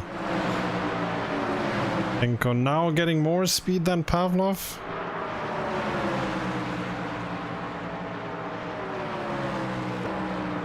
How does it look for Kowalski, Gerasimov? They're also to get the better of each other. Alexander Saraima has DNF'd. Charlie Zambardi as well DNF'd. Just an update on those. Zambardi, not too surprising, but Alexander Saraima, other than running kind of far down the order, his car seems to be okay.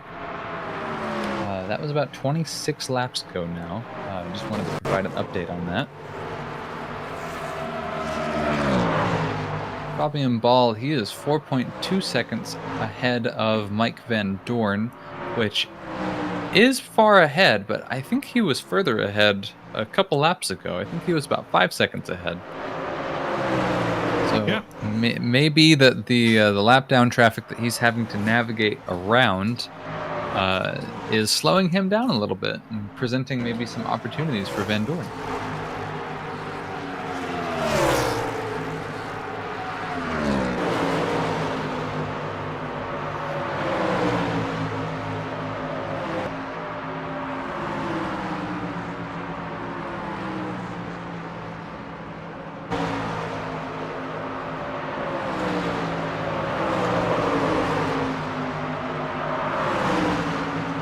But these two are interchanging positions while not being draft buddies. Clear that they are fighting each other. Pavlov and Ignatenko.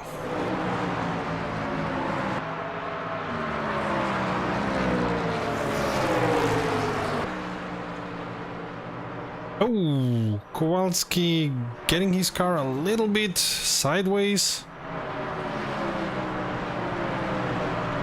So it seems that the repairs, if he did any, which I suppose he did, that the repairs have helped Kowalski. Oh, yellow, yellow, yellow. Oh.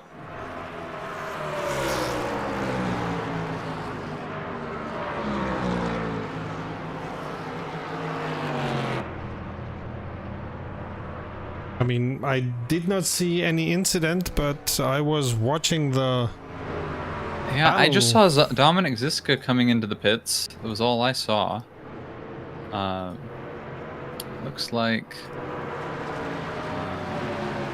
Yeah, I'm having a hard time seeing the cause of this. Maybe someone could enlighten us.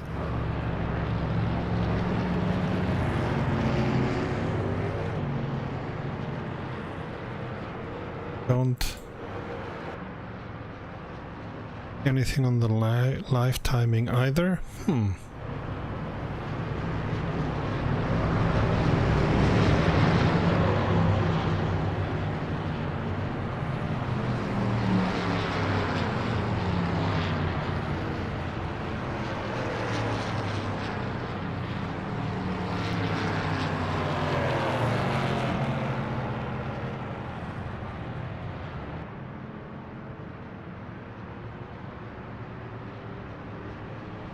And the 48 of Kiskovacs being allowed to relap itself. Or unlap. I think you say unlap, right? I think so.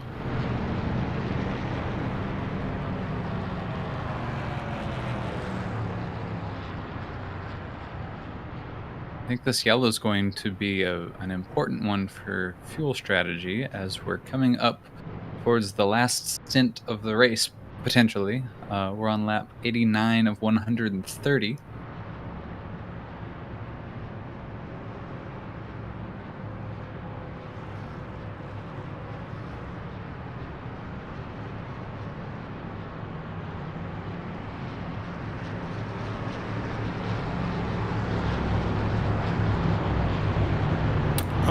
Saraima had to abandon the race because he had no pit stop button set up. Oh no. And therefore he could not tell the sim that he was going on a pit stop. He just got a new wheel and therefore he forgot to set up that button. Yeah, that's a very important button in rFactor 2. You can pit in without, but it will take you a lot longer because it will register to the sim as an unscheduled pit stop. If you push the button, then it will be a lot quicker because they theorize that your crew has gotten the opportunity to get ready and be ready to go, as opposed to you just coming in all of a sudden. Talking about pit stops, from the 1st to the 9th, they're all in pit, allowing Kiskovats to go into first position, or kinda.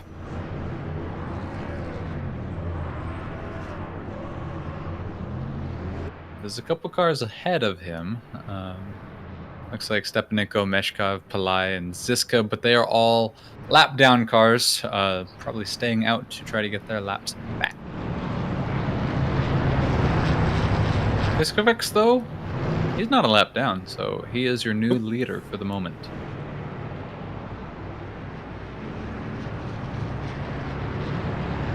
Those drivers off of pit road now. Pit stop in NASCAR takes about 9 seconds.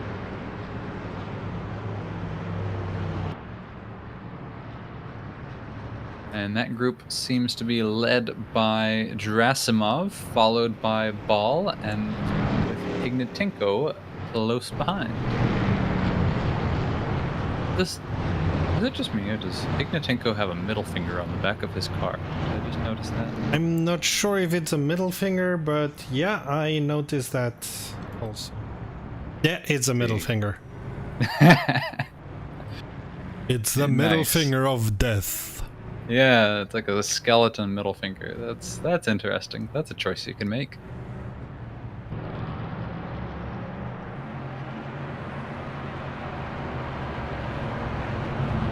Psychological warfare.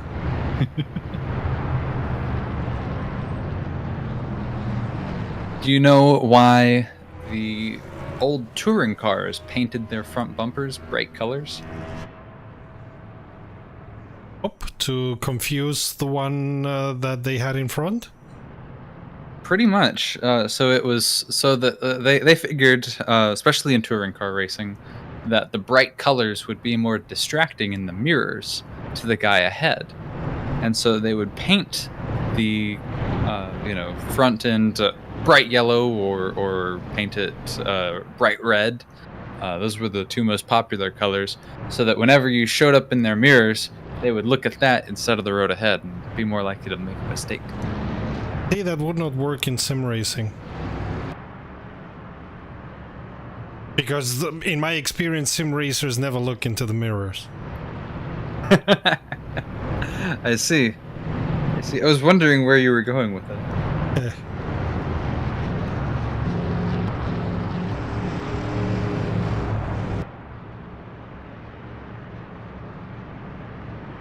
Dominic Ziska, he is in front of the leader here, but he is a lap down.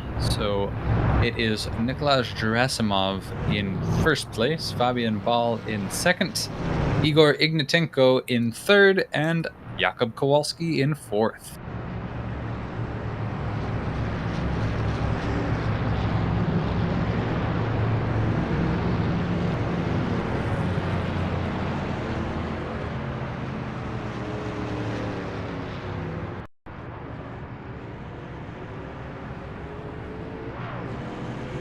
Yeah, there's at least one lapped car that is allowed to go front, lighter out in the pace car.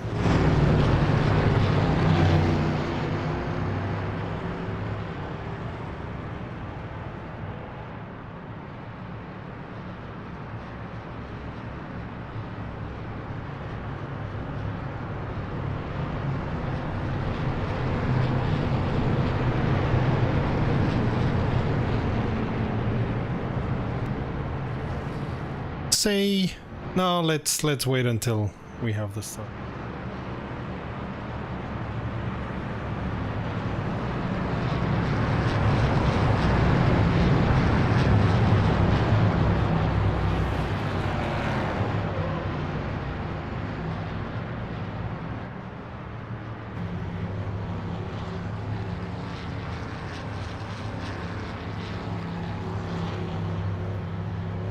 Going away.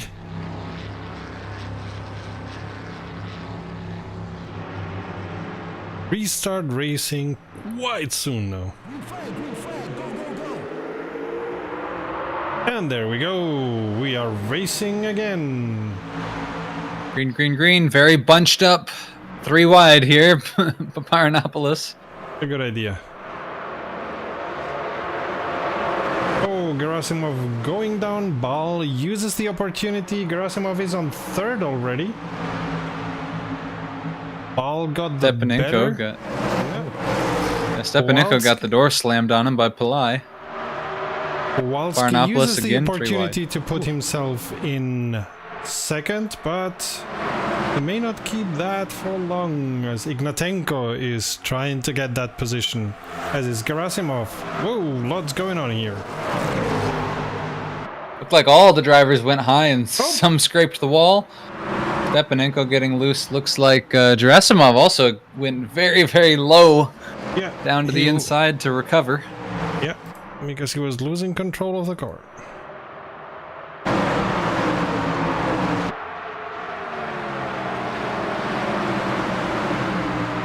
And if you see those images, you know why drivers on ovals have spotters. Holy cow, looks like all these drivers are sliding around high to the outside. Stepanenko very nearly lost it entirely. They have new tires and cold tires, so I suppose that's part of the issue. Yeah, they're all sliding up the track together. It's like they all forgot they needed to be careful going into the corner entry. We're getting closer to the end of this race, and so a lot of these drivers are really realizing, oh, I need to push. I need to push. So Paparinopoulos going into the back of Van Dorn. Luckily, no consequences. For the race, at least. Van Dorn taking Ignatenko's place. While in front, Bal and Kowalski are getting away. Look at that! Everyone going up high to the outside. I don't think that that's all strategic, especially because I'm viewing these onboards, and I'm just hearing squealing tires at the mid corner, and it's just like, no, that's not how you do that. Yikes. I'm hurting a little bit, but Ball seems to know what he's doing, because he's already 2.5 seconds ahead of the field. 2.7 seconds now.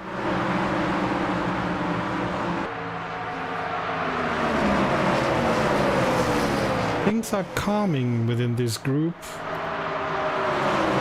Saying, oh, you had to say that. Looked like Kowalski got squirrely, lost a position to Van Dorn, and it looks like he's going to lose some more as Vladislav Zenkov inches his way by. David Pillai in the 45 scraping the outside. That allows Gerasimov to go around. And Igor Ignatenko is looking down to the inside to try to get past Kowalski. Kowalski going along the slingshot. Oh, Ignatenko. Hard. Woo! Ouch. Y'all, there's more race to run. Come on. Yeah, careful, guys. Everyone, Gerasimov sliding around the outside. Everyone is trying to be a Ross Chastain and do the watermelon sling. But that's not how this works, y'all. You can't do that every lap. In theory, you can do it only one lap, the last. Yeah.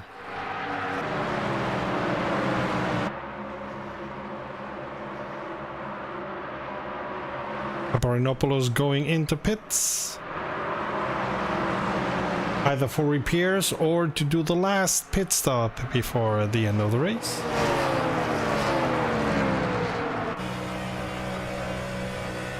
So one time I was racing with AC friends in Assetto Corsa, and we had finished a race. I think it was a one-off sort of thing. It hadn't gone quite to plan. There were some technical issues. We ended up ending it early.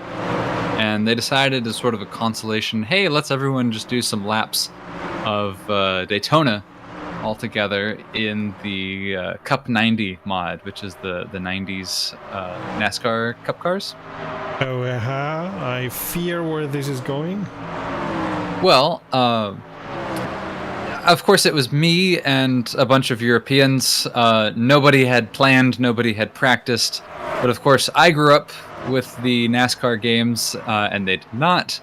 And so nobody had a setup, and the default setup on those Cup cars are terrible. And so everyone was just scrambling to try to put together a setup. And I was just like, all right, fully stiff everything. Turn in the left toe, and that was about all I did. And it was a terrible, terrible car to drive. But I was over a second a lap faster than everyone else, and I ended up finishing the race a lap ahead of second place. Oh. And they were all very confused and curious how I was able to do that and how my setup was so good. And they were kind of disappointed when I was telling them my answer was, the setup is not good. This sucks. This was terrible to drive. It was just quick because I went with some very, very harsh, hard springs, and so I wasn't scraping the ground. But it was a very loose setup. The things was very not fine-tuned, and it really wanted to slide up to the top of the wall. So as I'm looking at the onboards of these drivers as they're racing, it looks like they're all driving my setup. Because a lot of these drivers, as they go through the corners, it's very, very loose, it's very slidey, and it really, really wants to go up and live up on the high side. Ignatenko hitting the wall. Which? Therefore, not getting the better of him.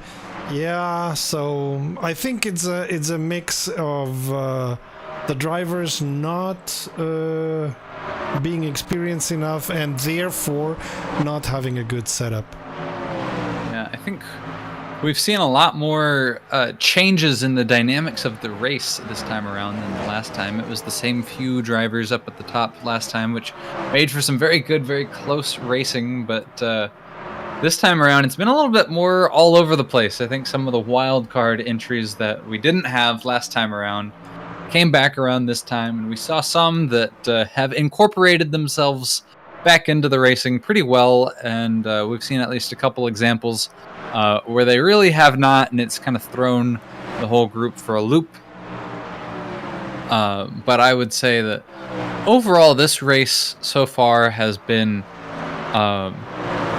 more of a crapshoot Yeah. as far as who's gonna win this. It is anybody's bet, but I'm thinking it's more along the lines of a roulette wheel than a poker game. Oh.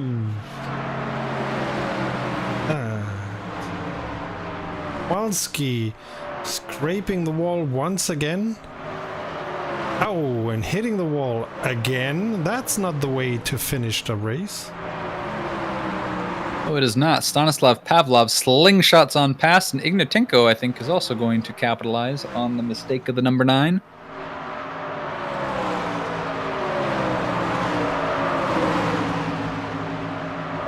Malai gets a penalty. Kowalski holds him off. He holds them both off. That's surprising, honestly. Not that Kowalski's a poor driver. Of course, we have seen... Whoa, Pavlov spins. Oh, whoa. Not just Pavlov. Pavlov spins because... Who was that? Who was that spinning? That was Paparanopoulos. Paparanopoulos had a big spin.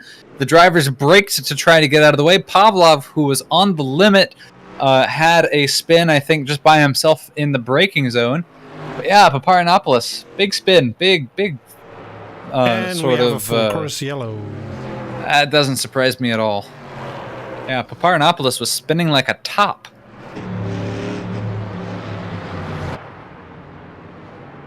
Ball is gonna be hating that, as he had gained quite time in front of everyone else.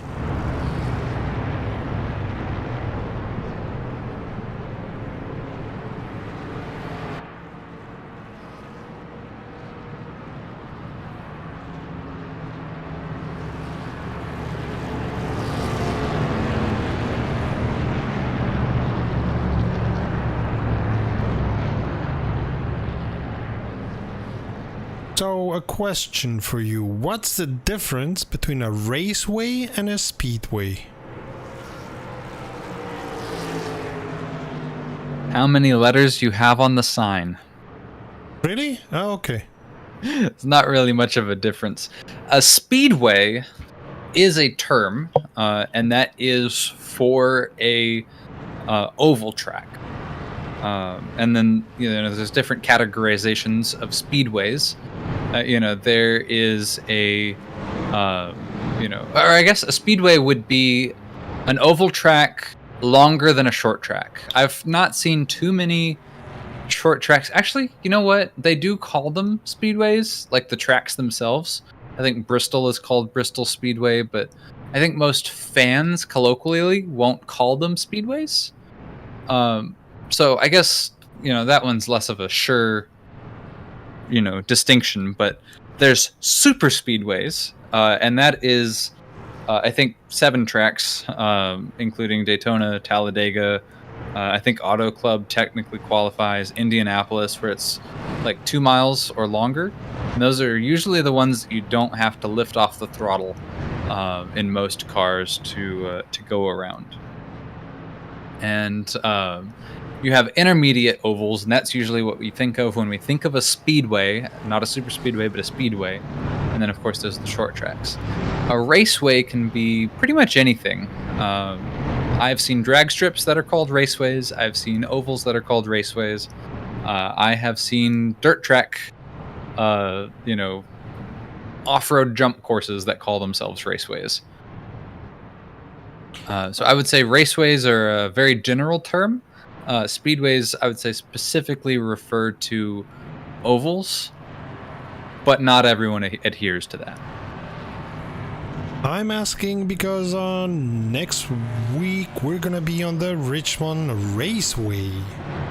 And as most of the other tracks in this season are called Speedway, I was thinking there was a big difference, but it seems there isn't. Particularly. Richmond Raceway, I think they call themselves Raceway because of the alliteration. Richmond Raceway, the 2 R's next to each other. Okay. But Sonoma call themselves Raceway also. Yes. Yes, they do. Oh, we saw something very interesting. Bal went into pits. Van Dorn was right behind him, and either he was just fooling around, trying to throw everyone else off, or he decided differently when he saw Bal going into pits, because he went out before the cone and is now on first position.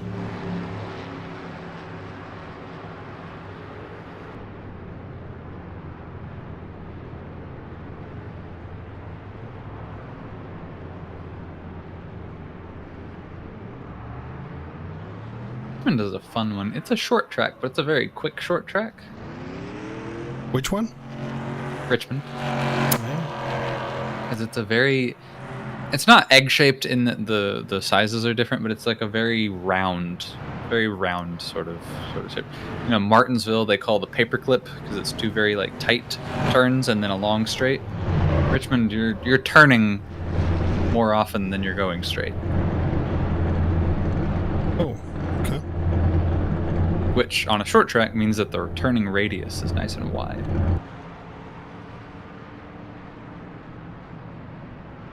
Nevertheless, Bal goes into second behind Van Dorn.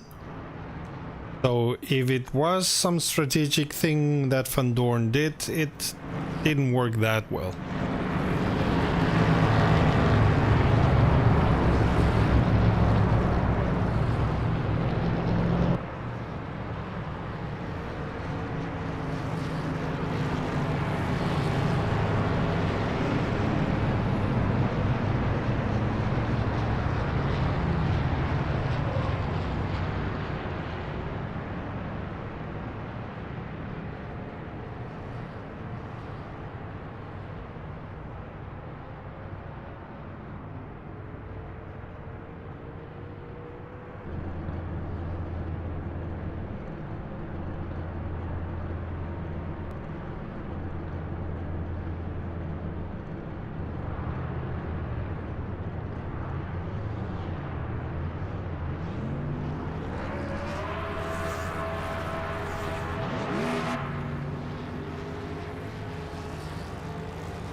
Lights are off in the pace car.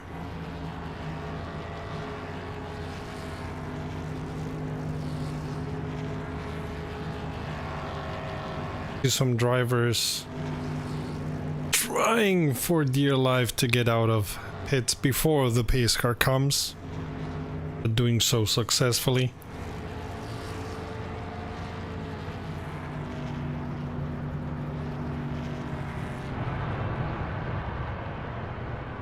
"15 laps to go."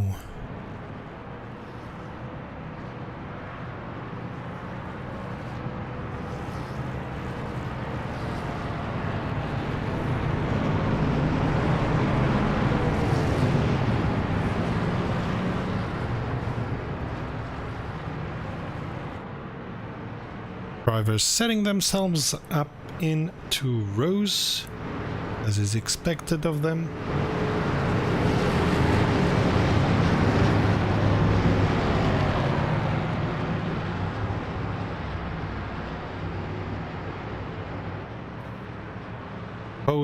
I expect Ball will try to get the best of this restart. Whoa! Van Dorn spins by himself, and that's gonna be another yellow. Just spun all by himself and goes, he DNFs, so he either had some... I think that was a rage quit, I'll bet you. Yep. Could be. Stepanenko collects a penalty.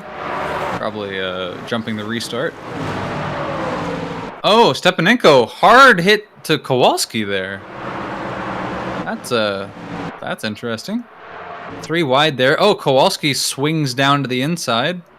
Very unlike him. Yeah. This is a lot of time there. That was interesting. We stay green. Yep, and all that helps Ball. Easily on first. Tenko on second. Jan Ignatenko, Pavlov. Oh, big crash. David Pillai has a spin. David Pillai spins. It looked like Stepanenko was involved. Or actually, no, I think Stepanenko was just slowing down to avoid it. But yeah, David Pillai, big spin from him. He gets going, and we're yellow. All while Ball just set a new fast lap. Guess all that clean air helped. He's got a full tank and fresh tires, so don't expect to see him in pits anytime soon.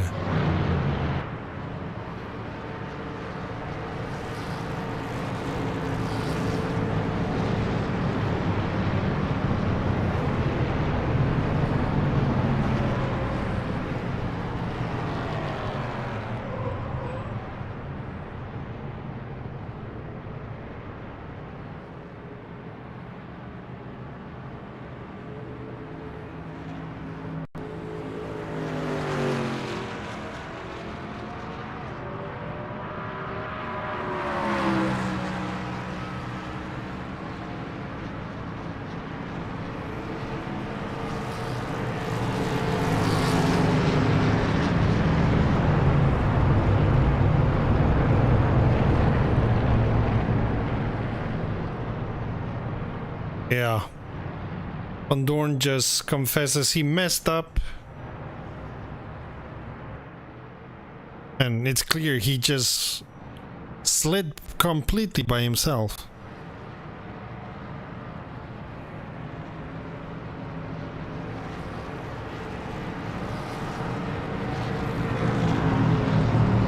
What a shame.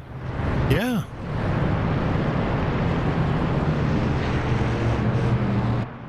He had been doing quite well, but yeah, the restart just, I suppose, went too hard on the throttle.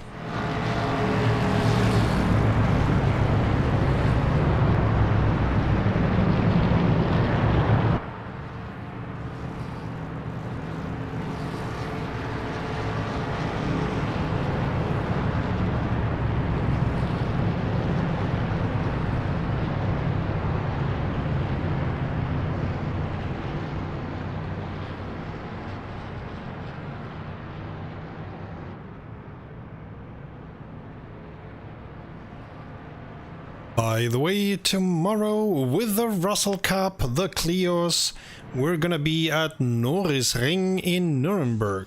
That's a very interesting track, very fast and short track that is used by DTM amongst others. Normally in real life this track is built only for the race weekend, as it's the only city track where DTM races.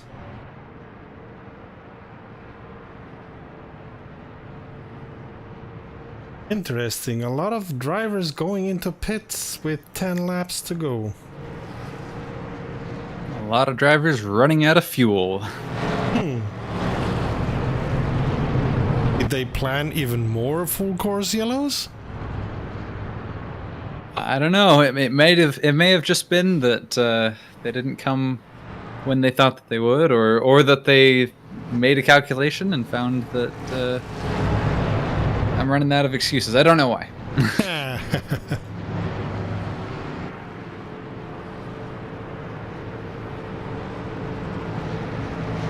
I'd be one of those trying to make all the calculations in his head and coming out short.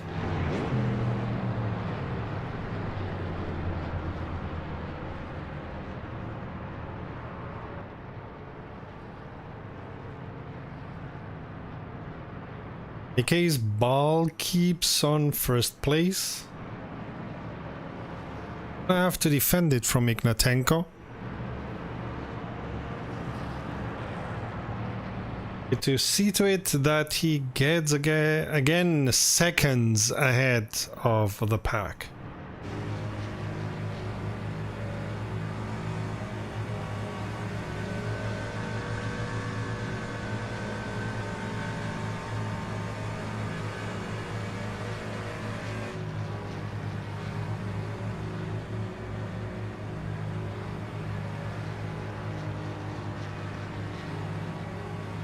Stepanenko in pits. Well, maybe for repairs? That would make sense.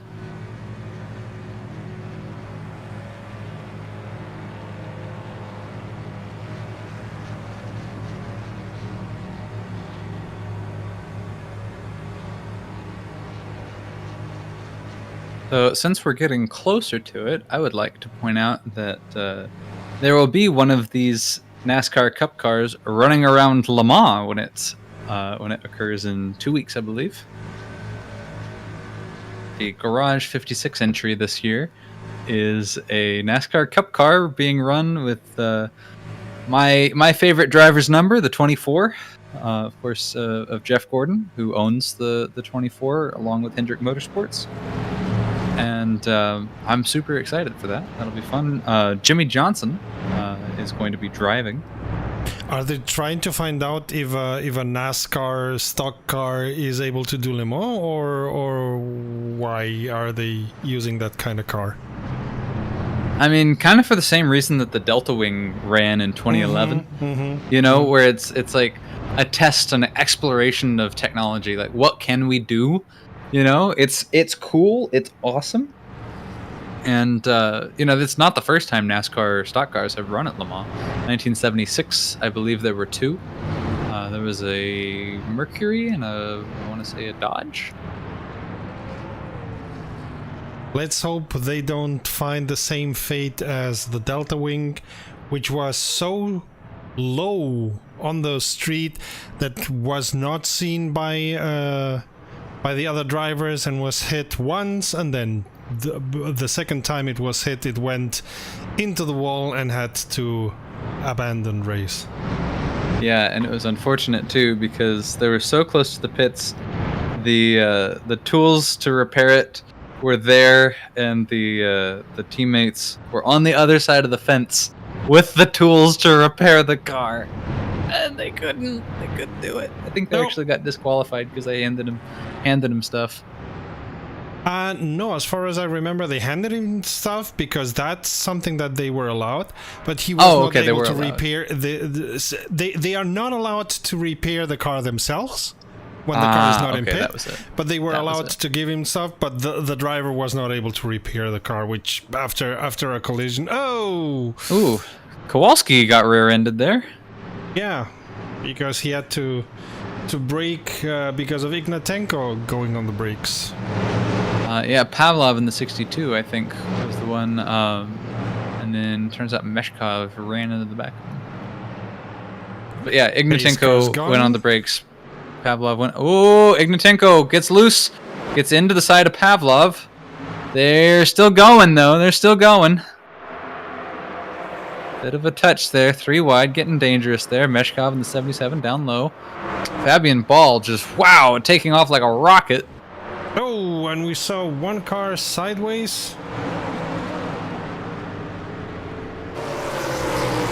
Seems that no. Is it again full course yellow?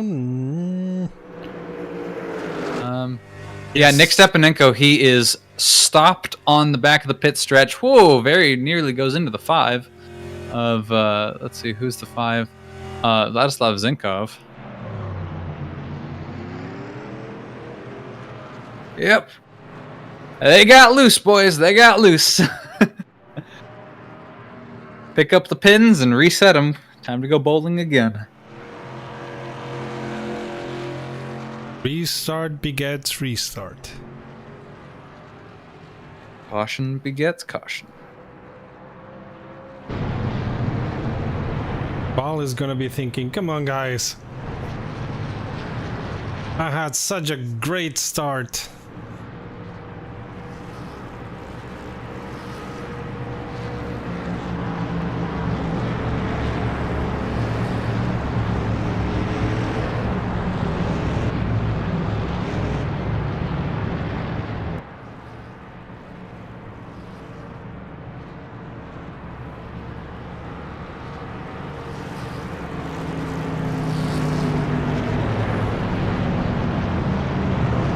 Thing is, according to the rules that are also set up in the server, the drivers have to do 2 clean laps before they are allowed to finish the race.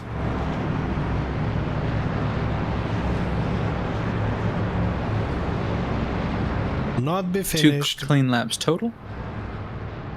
No, 2 clean laps. So the last 2 have to be clean laps. They are not allowed to finish a race behind the pace car. Ah, I see. They have overtime rules. Yep. Which modern NASCAR has as well.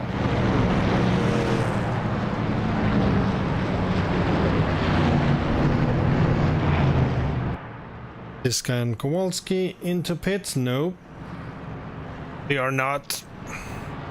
Whatever the tower of rFactor 2 is telling you is not correct.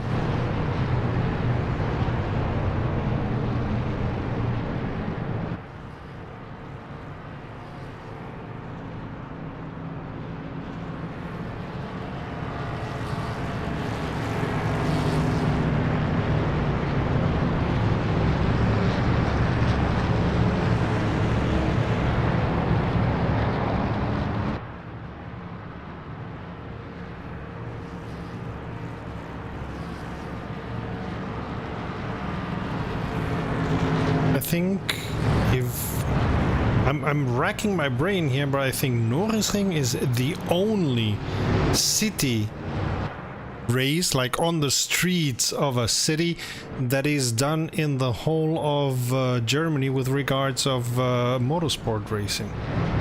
May be wrong and somebody correct me, but even the Formula E races are done on an old airport and not in the city, contrary to what happens to other Formula E races.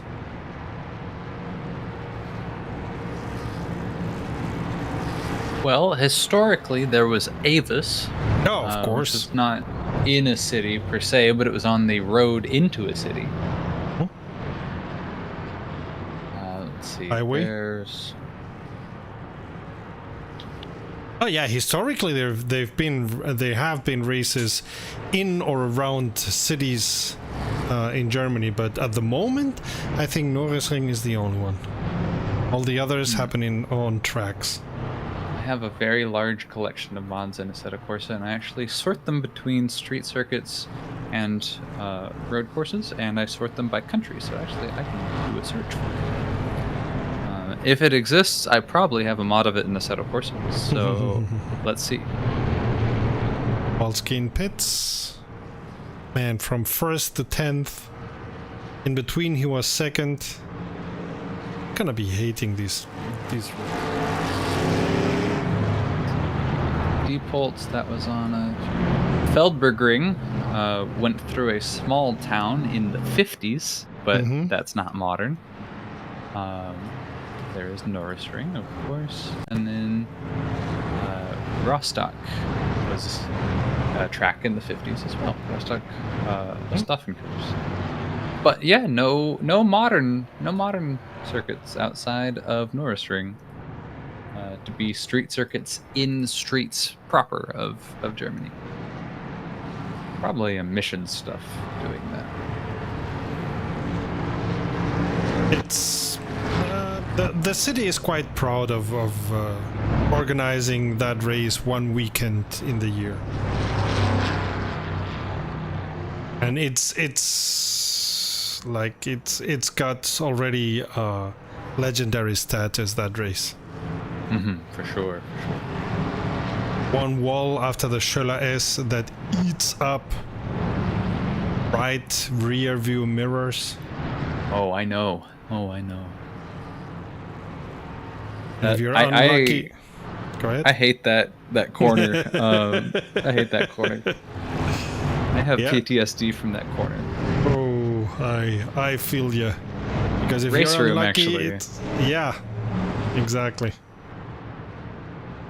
Take the DTMs on race room through Norrisring, and you'll know why you can get easily PTSD. Because if you're unlucky, it's not only gonna eat up your rear view mirror, it's gonna eat up your tires too. Yeah, the sausage curbs as well. In that, it's like on the outside of that corner, that same corner exit of the S.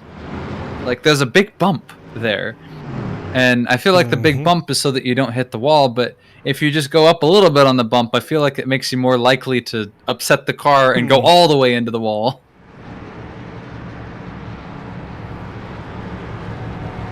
It's an interesting track. I like that track though. It's a fun one. Oh yeah, it's short and blink it and you mess up.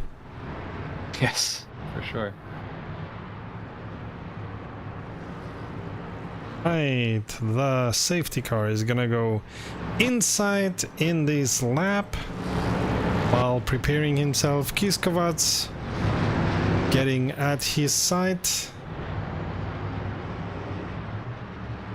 Suppose we're gonna go to lap 131, provided they don't mess up and we have a yellow in lap 129 already.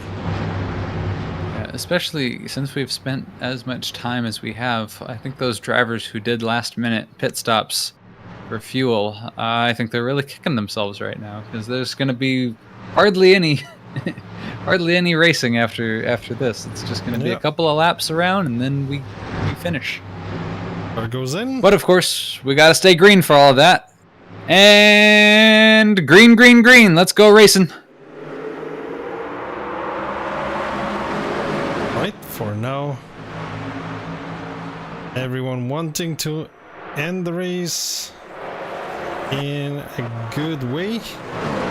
Fabian Ball chose the outside line. Kiskovac in second has no chance. Fabian Ball is running away with it. And we see cars hitting around. This is gonna be a full course yellow once again. Oh, Zenkov goes all the way around.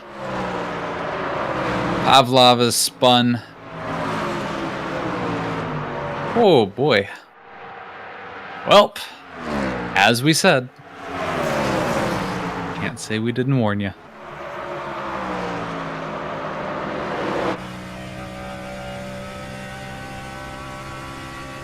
Yeah, but do we have full course yellow? It looked like we did. I think we do. don't. I think. Oh, do? are we just going? I think Are we just are. going I don't for see- it? I don't see a full course yellow. Oh! And the race ends with It calls Fabian the race, Ball okay. first. Igor Ignatenko In second. tried to get second. Kowalski in third. Kiskovacs in fourth. Demensuvic rounds out the top 5. Well, that was unexpected. That was okay. Yeah, They I kept was it green. I was expecting a full course yellow for sure. Yeah. They kept it green. Wow. Okay. In any case, Fabian Ball, Igor Ignatenko, Jakub Kowalski, Matthias Kiskovac, and Suik 1 to 5th. Next week, same time, as I said, we're gonna be in Richmond, and tomorrow we're gonna be in Nuremberg at Norrisring. This has been Rum Rum, the channel sharing the joy of sim racing. And until next time, save fuel, collect pickup, and we'll see each other on the podium. Bye! Bye.